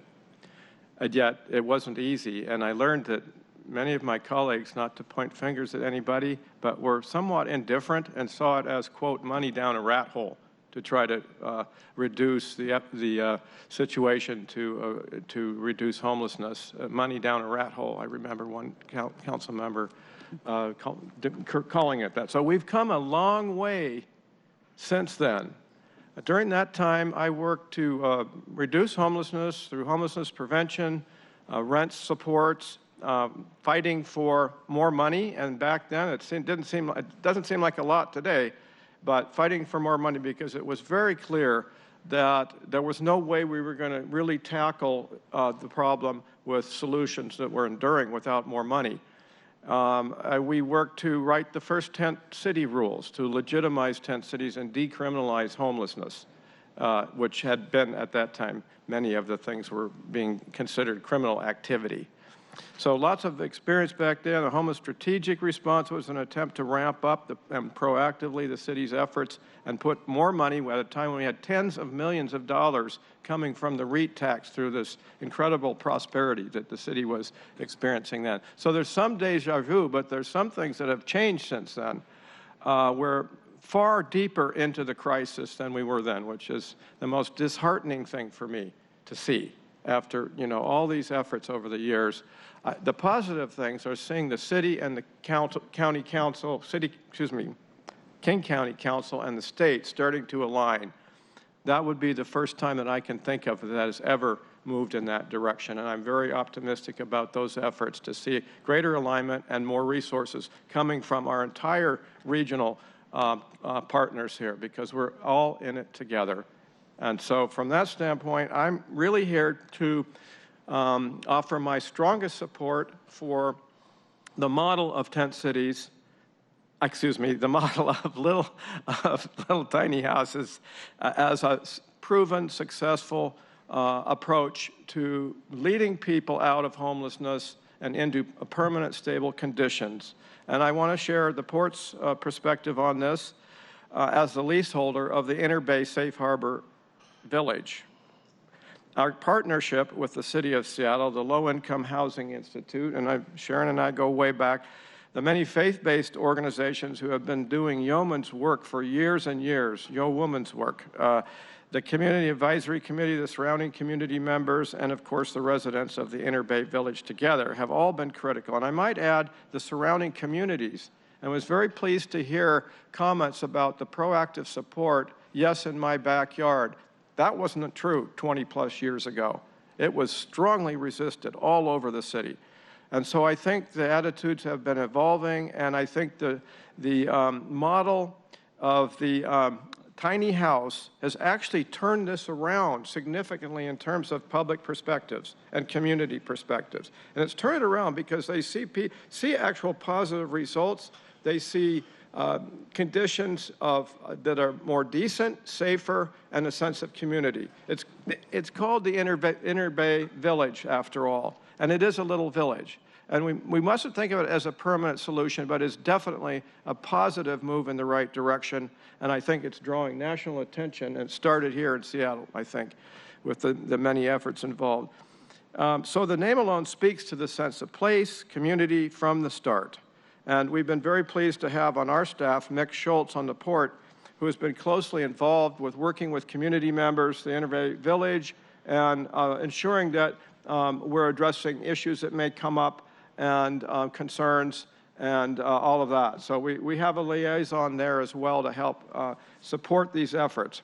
When the Port was first approached in 2017 by the Inner Bay Magnolia community to consider leasing property to the City of Seattle for a tiny house village, get that, it came, I guess, some of the early efforts from the community. We worked with the city to initiate a robust early outreach effort with the surrounding community that included connecting with 25 nearby businesses. One of our own staff, Veronica Valdez, was out on the street knocking on doors to survey, the business response to this idea. The partnership only grew and strengthened over time, as many of those businesses have donated food, clothing, and supplies to the village. How about that for a turnaround? Oh my gosh, that's bringing all the resources of the community to bear, as we should be. In November 2017, the Port of Seattle Commission voted to approve the lease agreement with the City of Seattle for 2 years. At the request of the city, this past summer, we extended that lease by an additional year through 2020. I was very pleased that the Port Commission unanimously voted in support of doing so, and on October 8, 2019, at a meeting on October 8, 2019. At the Port, we recently rewrote our core mission statement to include quality of life. While economic development is central to our mission as a special purpose government, the quality of life of King County residents cuts to the core, and it speaks to our closely held values and shared values of making this tiny house village possible on Port property. We continue to strive to be a responsible neighbor and a good steward. Port districts have broad authority, as you know, to lease land for such purposes and on such terms as the Port deems proper, which supports this lease to the city for the city's homeless program. As a special purpose district, however, you may know there are limits on the Port's authority to take a more active, proactive role in the developing, operating, and owning affordable housing. If you haven't had the opportunity to be there as a guest for a tour, I'd highly encourage it. It was an eye-opener for me, to say the least. I very much appreciated the time with the residents, speaking directly to them, and staff, and the time and attention that the staff is giving to the welfare of the residents. I always say that seeing is believing, and when you're there, you feel a strong sense of pride, dignity, and hope. Each of these qualities are essential to the way you're able to see residents to be empowered with the help and support that they need and deserve. We will never end homelessness until we have returned to a place of dignity. And I think one of the, maybe the intangibles of this experience with the little houses is restoring a sense of human dignity. Because when you lose it, it's all lost. When you've lost your dignity, there's really not a lot that's left there. And this model, I think, strongly supports that aspect of human need and survival. Since the village opened its doors, we've seen some astonishing changes in people's lives, such as moving people and families from unheated, outdoor, often unclean and unsanitary places to 45 units of warm and safe space, mutually supportive, co-managed. Residents have access to running water, the basics, showers, kitchen sinks, and other amenities on site. That's essential to survival. Every day and every night at the village, there is a program manager and during the daytime, 2 case managers to support the village residents. This is the notion of housing first plus services in order to stabilize people's lives. And the primary, people are always questioning, why so many homeless people? Well, they've got mental illness, they've got drug addiction, this and that. Well, the simple fact is the one common denominator there is that they are all poor. And that cuts across the whole spectrum. Why are they poor? Well, we can speak to that in another conversation. But it's the income disparity and poverty more than anything that drives people into homelessness, unfortunately, at some point in their life. So the supportive model restores stability, safety, and security, and I think, as I said, human dignity, perhaps most importantly. To date, more than 400 households have been served here. That really speaks volumes about the Housing First Supportive Services strategy for moving people out of homelessness. And I think I mentioned this is a widely recognized nationally as the most successful model that we have today. And I was an advisor to the National Alliance to End Homelessness during my council years, so I looked at it also as a national crisis, which I believe it has grown to become even more than 20 years past. Inner Bay Village has maintained a 46% exit for residents who transitioned into permanent housing compared to 4% exit rate for traditional shelters. Those numbers are very impressive. In 2019, Inner Bay Village provided shelter and community to 100 women and men experiencing homelessness. In addition, the Port has received almost no complaints from surrounding neighbors or from within the village itself. If an issue does occur, the Port is notified by the City of Seattle in a timely manner. So we have a partnership there. And to date, the city has no violations, as I understand, on the lease agreement. At the port, we've helped coordinate with organizations such as Lehigh in conjunction with the operations and case managers supported by the city and community to establish what was created there. The unique partnership has created a national model spearheaded by other projects in cities all around the country. Sharon Lee's phone is ringing off the hook from around our region and nationally. We look forward to continuing our partnership with the City of Seattle in addressing the homeless crisis and further contributing to the quality of life of our residents by providing opportunities. Thank you, commissioners. Excuse me. That's me.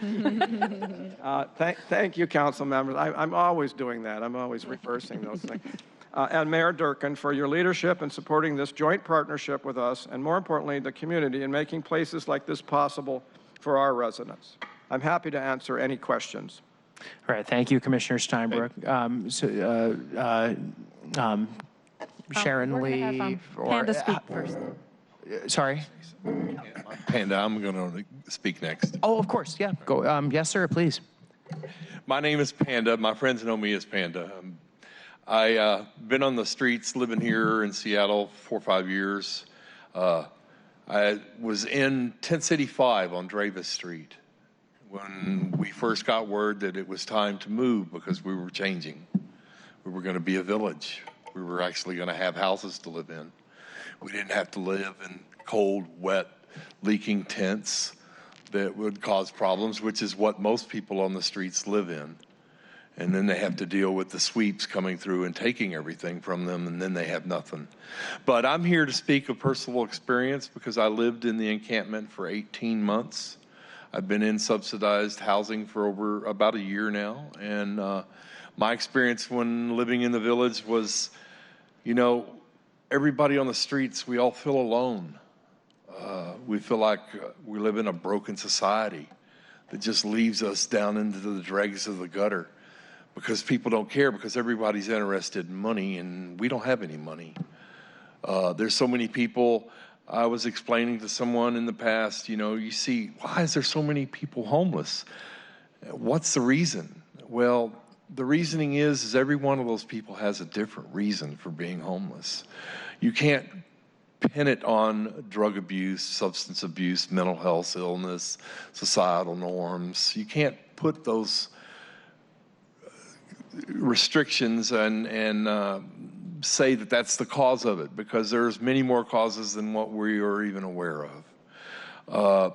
Living in that encampment allowed me to reach out to others, to understand what their plight was, how they got onto the streets, what they were living through. It was a way for us to bond and come out of that hiding that we do when we're on the street, living on the streets, because we don't want to be inflicted with somebody's bad words about our standards of our living, when it's bad enough that we have to live the way that we did when we did. So I found that when we moved into a village and everybody got assigned to a house and we started doing our own securities and managing our own encampment in the way that we performed our duties and performed outreach services to the community, because I listened to the Port Commissioners and went to that meeting last year, and it was surprising to hear, because when we moved into that community, we had a lot of businesses that didn't want us there. And then after being there for a year, and we go to the meeting, and then the port says, no, we had 3 or 4 of those businesses that said no before, that now don't want you to leave. Because we did weekly and outreaches to pick up trash. We did outreach to control members from going into local businesses and stealing and causing problems for the citizens that lived in the region. Now, the other thing that worked really well in the village was the CAC, because we became more involved in the greater community around us to become part of that community. In the sense that we were a self-managed village, that we got together on a weekly basis and decided what we were doing in order to make our community a better place to live in for ourselves, what we needed to do to get out into the streets to make sure that we were doing the right things to find housing, to find medical care, to find all those services that somehow was a starting spot the village was, because we started to change and become back into a normal feeling of belonging and becoming part of society again. I know for myself, speaking for myself, it was very hard to transition into that because I'd lived so long on the streets and in my own mind and not open and acceptable to anyone else and their thoughts of, for one, why, what could it be done, how could we help? Those were all key elements. And the CAC involvement puts us on a one-on-one basis with other members of the society, the city, businesses, churches, to where we can participate with them and they understand our needs and wants and follow through and help make that become a reality. That was the other thing in living in a village, was that we created our own reality. And I know I wanted housing, but I know it took a long time to get housing, to get subsidized housing. And so I had a little bit of Social Security money, so I spent it as best I could and invested for my future, for when I got into housing, I wouldn't have any needs. Now, that's not a typical story from others that are out there. There are others out there that have no funding, no money, but they need the channels and the opportunities to get the medical help that they need, to get the mental help that they need, to get the social counseling, to get the drug abuse counseling, all the other needs that are there. And if we don't address any of those needs, then we go back into homelessness again. I've seen so many people get into housing and then lose their housing because of something that wasn't addressed, fixed, worked on in order to make people sustainable to stay into housing. I was very thankful to live there. I was very thankful to be a part of that community, to help that community evolve and grow and develop in the way that it has. I know personally I gave tours to entities from different cities, counties, states, and countries and nations from around this planet on a constant basis, daily, sometimes 2 or 3 times a day. People want to know, what is going on here? How do you do this? What's going on? And so just leading tours and helping people better understand the whole process that was involved in a self-managed village that was sanctioned by the city was very, very helpful in the sense that it helped me feel more like a contributing member of society again. I just want to say and take a moment to thank the City of Seattle, the City Council, the Port Authority, the King County, the State of Washington, Lehigh, all the other grassroots organizations, all the CACs from the local areas for each community village, and then as well as the churches and the individual citizens of Seattle who take their time to go and visit these encampments and say, hey, what is it you need? What is it you have a want for? That alone builds such strength and development of being a human being and feeling like this is something that there's some compassion here. Because of the years, I'm 58, I've been homeless 23 years of those years. This last stretch was 9 years. And I'm very thankful to have, like I said, I've been in subsidized housing for about a year now, and I don't see any reason why I'll ever leave, because I'm taking care of everything that needs to be taken care of. And that's important, but yet I'm also participating in trying to help make a better thing for the future, because no one has the answer for this. It's going to take every single one of us and our own input in how we can do to help change this into a better way for the future. Thank you. I just appreciate the time that you've given me to speak. Panda, thank you so much for coming here and sharing that with us as a committee. And you, for that matter, too, the folks that did provide public comment earlier who also live in some of these tiny house villages. And, as a council, we look at a lot of these policies and percentages about exit rates and percentages about effectiveness. And I think we forget sometimes that these aren't statistics. Like, you're not a statistic. You're a person. Everyone that had public comment earlier is a person, and I really appreciate you coming, sharing that story, because that's why we're all here today, and thank you so much. So Sharon, over to you. Yes, I just want to clarify, Panda talked about the community advisory committees, the CACs, and one thing that's really good about the proposed bill is that it does require 4 new villages that they have a community advisory committee. Currently, the advisory committees include 7 stakeholders that include, let's say, the business, community, neighbors, residents, and as well as Chamber of Commerce or neighborhood community councils. So that is going to be a requirement in the existing ordinance that there be 5 to 10, I think 5 to 10 people, and they basically meet on a monthly basis, and they provide advice and feedback to the village. So that's a key part of the bill. Just a clarifying question, is there not, I thought there was a CAC that's already part of the legislation. That's a current requirement for interim use. Yes, but it's staying and possibly expanding in the new bill. So it allows for more people to be added to the CAC.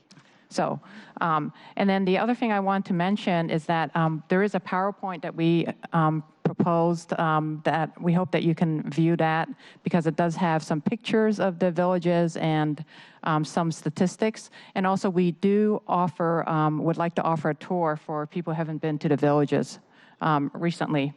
So I think what's significant is that when the initial ordinance was put in place, people did envision, and the city funded us to have tents on platforms.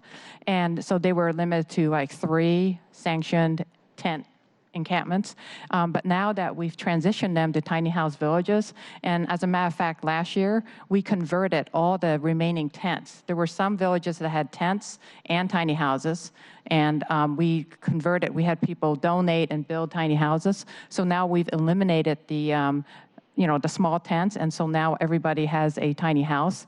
And so we added over 50 new tiny houses to the existing villages. And in terms of statistics, I do want to say something about this. Last year, we sheltered 648, close to 650 people in the tiny house villages funded by the city. And so we were basically housing 20% of the unsheltered people in Seattle. 10% of the residents of the tiny house villages were children. So some of the villages have families with children. Some of them have adults and couples. One is for women only. All of them have allowed people with pets. And then we also have a diverse mix of seniors, veterans, people of color. And so there's a lot of diversity and acceptance of people in the various villages. 4 of the villages are self-managed, self-governed. They have, in some cases, a site coordinator that facilitates resident participation, democratic decision-making. And the other 4 are staffed 24/7, like an enhanced shelter. And as you know, some of the villages are clean and sober. Some of them are harm reduction. So it's sort of like what Panda talked about. There's a diverse need in the community. So we have different villages depending on people's situations. And we are taking people from the navigation team. And with the council, I think, direction, we will start taking people from LEAD. And of course, we have church referrals and referrals from like the Urban League and the Seattle Indian Center and Seattle Vocational Institute. And so what is important about a tiny house is that it's heated, it's insulated, and the fire department and public health actually comes in and inspects. So we have a smoke detector, a carbon monoxide detector in every tiny house. We have fire extinguishers throughout the site. We have first aid kits.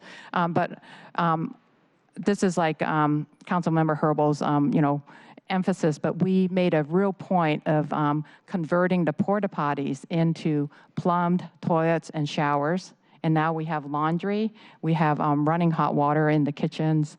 We have refrigerators, freezers,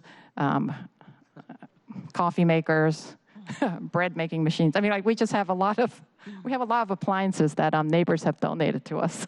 So you should come and experience the village.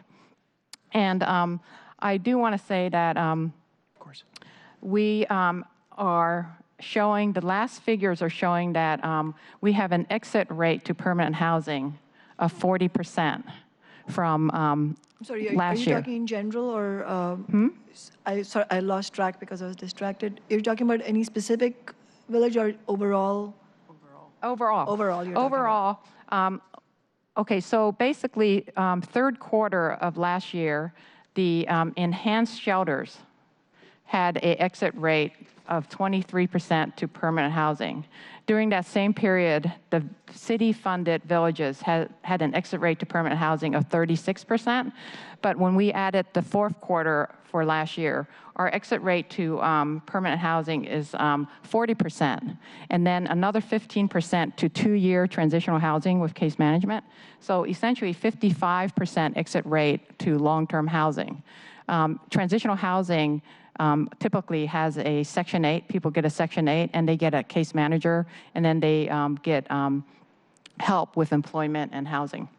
So we think that the tiny house villages, we hear from the navigation team, are where people who are currently living in their cars, living on the street, unsheltered, this is their preference. They would like to move to a tiny house village as opposed to a dormitory or a shelter.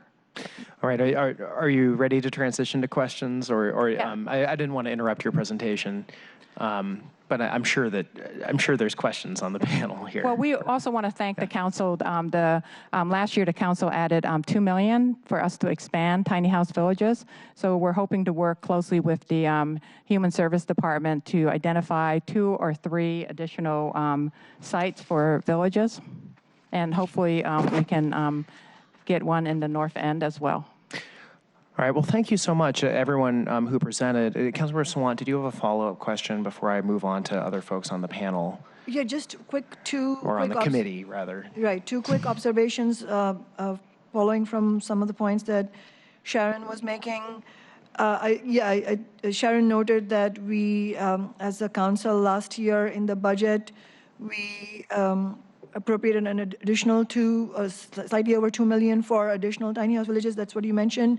And I think we also imposed a proviso to your point, to prioritizing the referrals from the navigation team to the tiny house villages, and also from the law enforcement assisted diversion program. And also importantly, in the budget that the council approved, we reduced by approximately $1.2 million an appropriation to relocate, or what I would say, dismantle to encampments, which we think doesn't make sense for all the points that you all have made. And all of this I'm reading from Ketel Freeman's memo, which is excellent. And then the last point is, Sharon was referring to the community advisory councils, committees, community advisory committees, the CSEs. The bill in front of us, the existing ordinance says no more than 7 members. This is on page 4 of the version 1 of the ordinance. The improvement that Sharon was referring to says the committee shall consist of no fewer than 5 and no more than 10 members. Mm-hmm. So you're right, it is strengthening it. Okay. Thank you. And Councilmember Herbold? Thank you. And Chair, I want to defer to how you would like questions to be taken. I have some questions for Ms. Lee, but then I also had a couple questions for central staff. Should we all ask our questions of Ms. Lee first? Since you have the mic now, Councilmember Herbold, Vice Chair Herbold, I should add to that. Why don't you just ask all your questions at once while you have the mic, and then we can move on to another council member. Right. So for Ms. Lee, I have 2 questions related specifically to the data. I think I heard you give an explanation for why it is on page, page 24, the exits to permanent housing were 34%, but then on page 25, the exits to housing were 56%, both under the heading of 2018 data. I think I heard you say something about adding an extra quarter in or something like that. If I don't need it now, but if you could provide the backup information at a later date so I can actually see how you got to that 56% in 2018, I'd really appreciate it. And then as it relates to the previous page, which is, I think, page 23, you provide some outcomes related to a specific tiny house village, Licton Spring, and you report the demographic information associated with this particular village. It would be helpful, one, to know what the time frame is for the data, but also to get it for all of your villages, if that's possible. The demographic information, the number, the percentage of folks served that were Caucasian, Black, Native American, Hispanic, Asian API, and other, and the average age and the gender. So rather than just having it for one, if we could have it for all, and also get a sense of over what period of time you're measuring it, that would be really helpful, and the data source. And then is some of the technical questions I have for Ketel.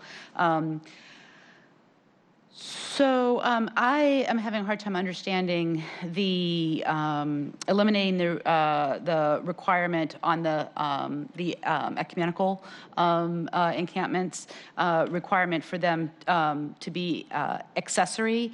I thought by their very nature, so the way I understand the city has been implementing our religious encampment ordinance is we don't actually require that the land be adjacent to the religious facility, but that by the very nature of the religious facility being in control of the extra land, their use of it, if it is a use to serve homeless people, is by its very nature accessory. So I'm having a hard time understanding what the elimination of accessory accomplishes on the ground. Sure. So I think what it essentially would do is it would conform the code to the existing permitting practice at SDCI. So as originally contemplated, I think when the council enacted the changes to that bill back in 2011, I believe, the notion was that they were intended to be accessory. Well, that was somewhat limiting based on what the authorizing, or what based on what the state statute required. The state statute uses the words owned and controlled, so it wasn't just limited to accessory uses. To acknowledge that, SDCI's permitting practice has been when there is not a church located on a site, using a church as a religious institution. Here's an example. The SDCI sometimes requires that a principal use first be established, and that principal use could be something like a community center, which is not what folks imagine a community center to be, but the land use code defines a community center as a place that's sort of generally open to the public and has a public serving, public purpose.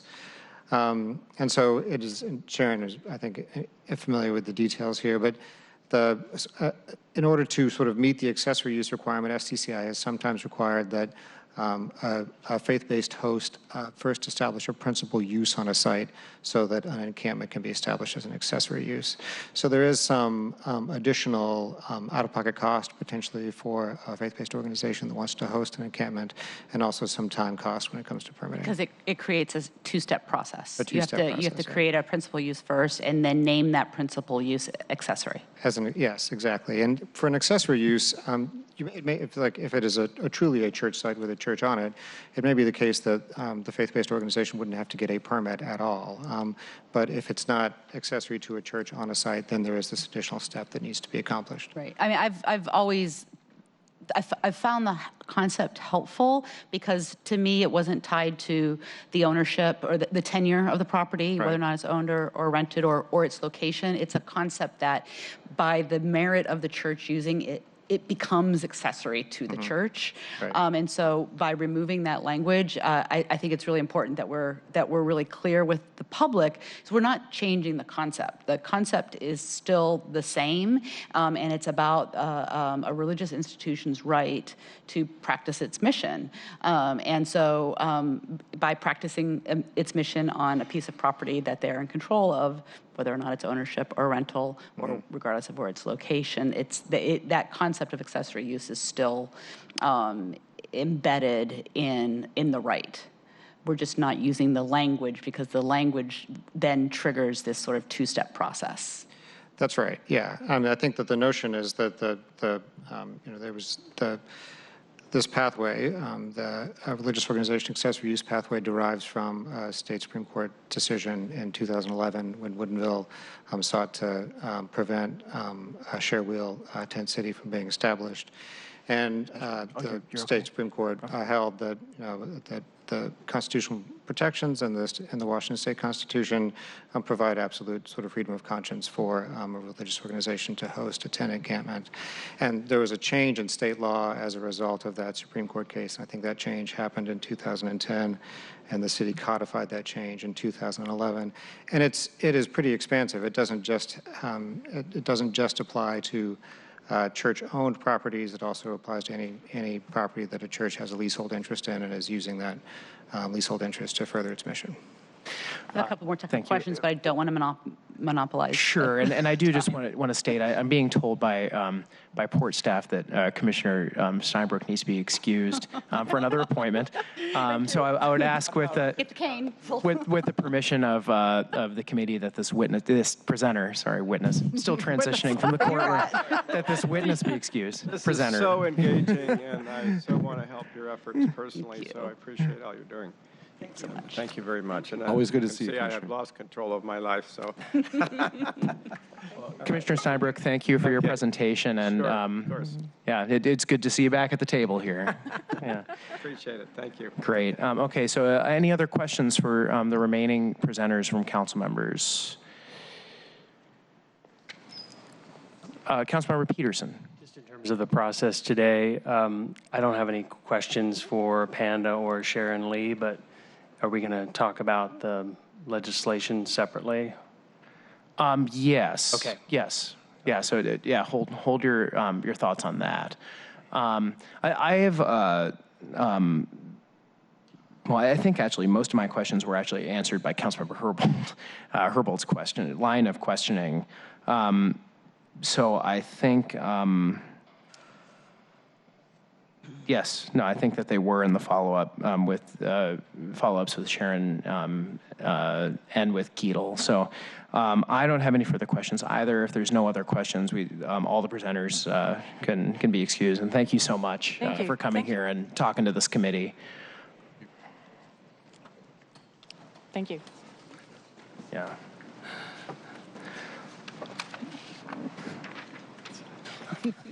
All right, so at this point, the presentations having been made and the briefing having been conducted, if it sounds like Councilmember Peterson has some thoughts he would like to share with the committee, and if anyone else would like to, we could entertain that. I don't know how long folks want to stick around. As I said earlier, my intention today was going to be to have this presentation, to get all the information out there, to set and I'll coordinate with folks on setting another committee meeting so that we can have a full consideration and airing of amendments and potential amendments if folks want to propose, and just conversations internally and with constituents on what folks think of the overall ordinance. And how we want to deliberate on it. But for now, if anyone does have general comments on the ordinance, I think this would be the appropriate time for us to have a brief discussion. But I do want to be respectful of council members' time and probably close this off at 4:30. So with that, I mean, we can start. Councilmember Peterson, if you have some thoughts. Thank you.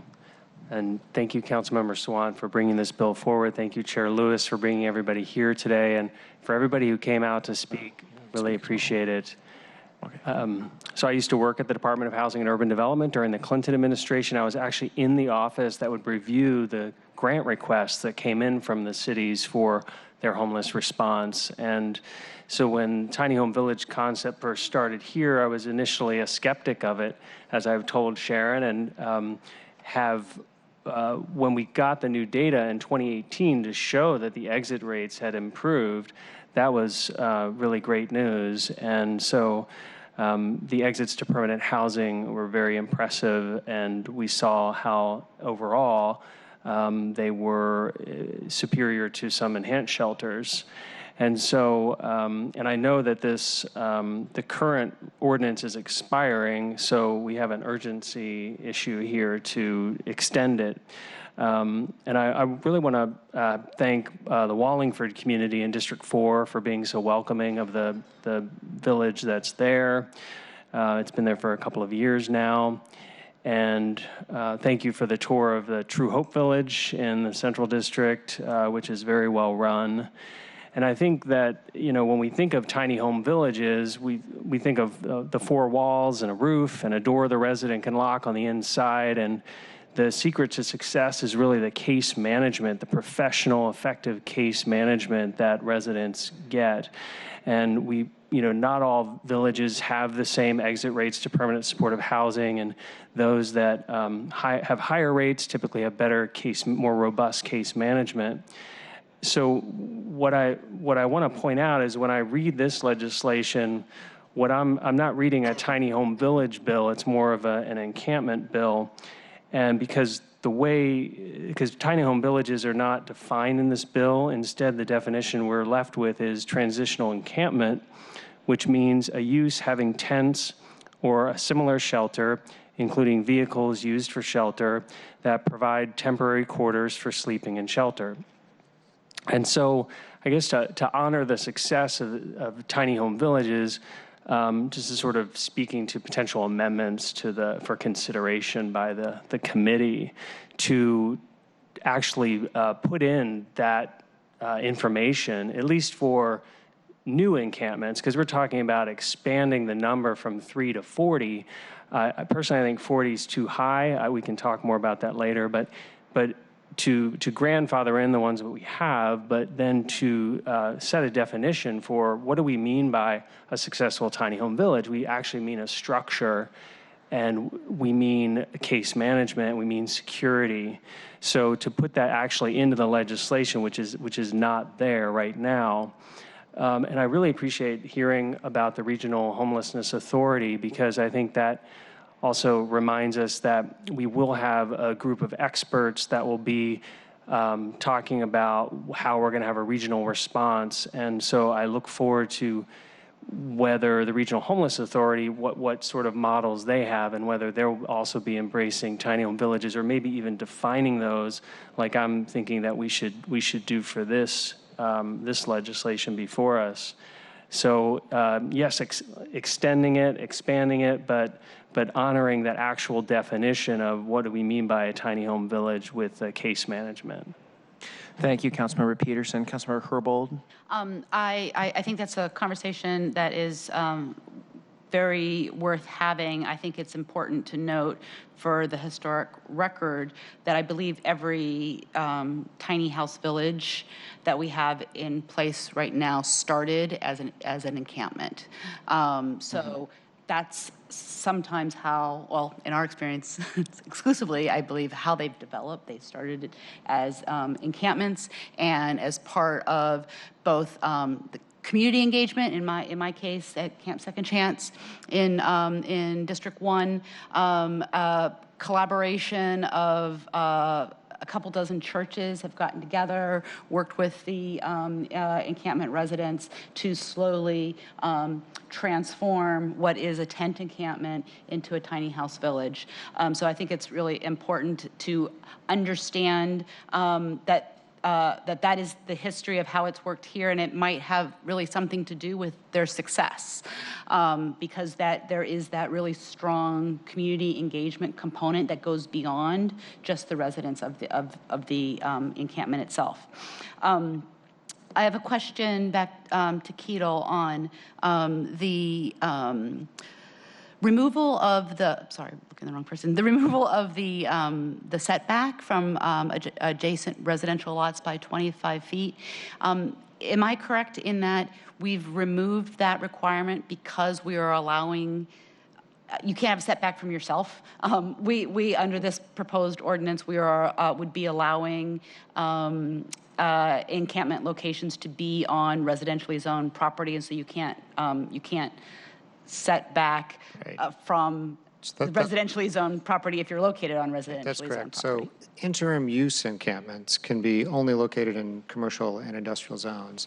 And so there is a setback requirement that sort of contemplates a scenario where an encampment might be sited adjacent to a residential zone. So the setback requirement obviously is not necessary if the locational criteria are expanded to include single-family and multifamily zones as well. Just to be clear, encampments established through a temporary use process or as accessory to a faith-based organization can be located anywhere in the city. They're not limited just to already. Yeah. I am interested in the concept of not a setback from just generally adjacent residential lots, because that, again, is not compatible with the proposed legislation that would allow encampments in residential zoned areas. But I would be interested in considering or exploring some sort of a setback from a improved residentially zoned lot that is occupied. Okay. Just again, with recognition, and that's another, I think a piece of data that would be useful is to have a little bit of an understanding what the closest neighbor is in our current practice. And just to get a little bit of a sense, particularly in those instances that encampments have started out as outdoor encampments, what has been the city's practice in working to site these. And so I would be interested in getting a little bit more granularity, both on the practice and then considering potentially a mandatory language based on that practice. Okay. Yeah, I can see what I can discover. Just by way of a reminder, I think the committee is aware of this, but it's maybe not as obvious to those folks who may be watching. A lot of our commercial zones are de facto multifamily zones. Most of our residential growth occurs in neighborhood commercial and commercial areas. So the setback is in some ways a development standard that either could equally be applied wherever it is, or may have a limited utility just based on the fact that we see a lot of residential development in commercial zones. All right. And then I just have one more I want to flag. Yes, Councilmember Herbold. Thank you. So we are proposing to eliminate the requirement that villages be located at least a mile away from each other. My district, specifically Highland Park, has been hosting an encampment location at Camp Second Chance for about 3 years, and prior to that, down the hill, very nearby, was hosted Nicholsville for quite some time. And I know that in order to do a faithful job in representing my constituents in Highland Park, it would be really important to them to see some sort of geographic equity, considering the number of years that they have, that one neighborhood, the only neighborhood in District 1, has hosted an encampment / tiny home village. So if we're going to remove the 1 mile away location limitation, I think we need to insert something else that expresses our expectations for geographic and geographic equity, particularly as it relates to low-income communities of color. And I think your map that you have here demonstrates that really well, and I recognize that when we open up more land, we might not see some of the patterns that we currently see. Thank you. Councilmember Swan. Just to clarify, meaning geographic equity, meaning we don't want the location of or the siting of the tiny house villages to be disproportionately in low-income communities of color. Thank you. Any other final comments before we conclude this committee meeting? Okay, well, thank you so much. So thanks, everybody, for a very productive, albeit long, initial committee meeting of the Homelessness Strategies and Neighborhoods Committee. Our next committee meeting is going to be February 26th. Like I said earlier, my intention is going to be to possibly set another committee meeting within 2 weeks, specifically for the purposes of discussing this ordinance to meet a timeline and make sure that something is properly addressed before the deadline that was discussed during the meeting occurs. And that is all the business that I have. Unless Councilmember Sawant, did you have a final comment? No, I just, something that I was going to say offline, just that my staff will be in touch with you in terms of, Yes. I'm gone a little bit in the next month. Oh, certainly.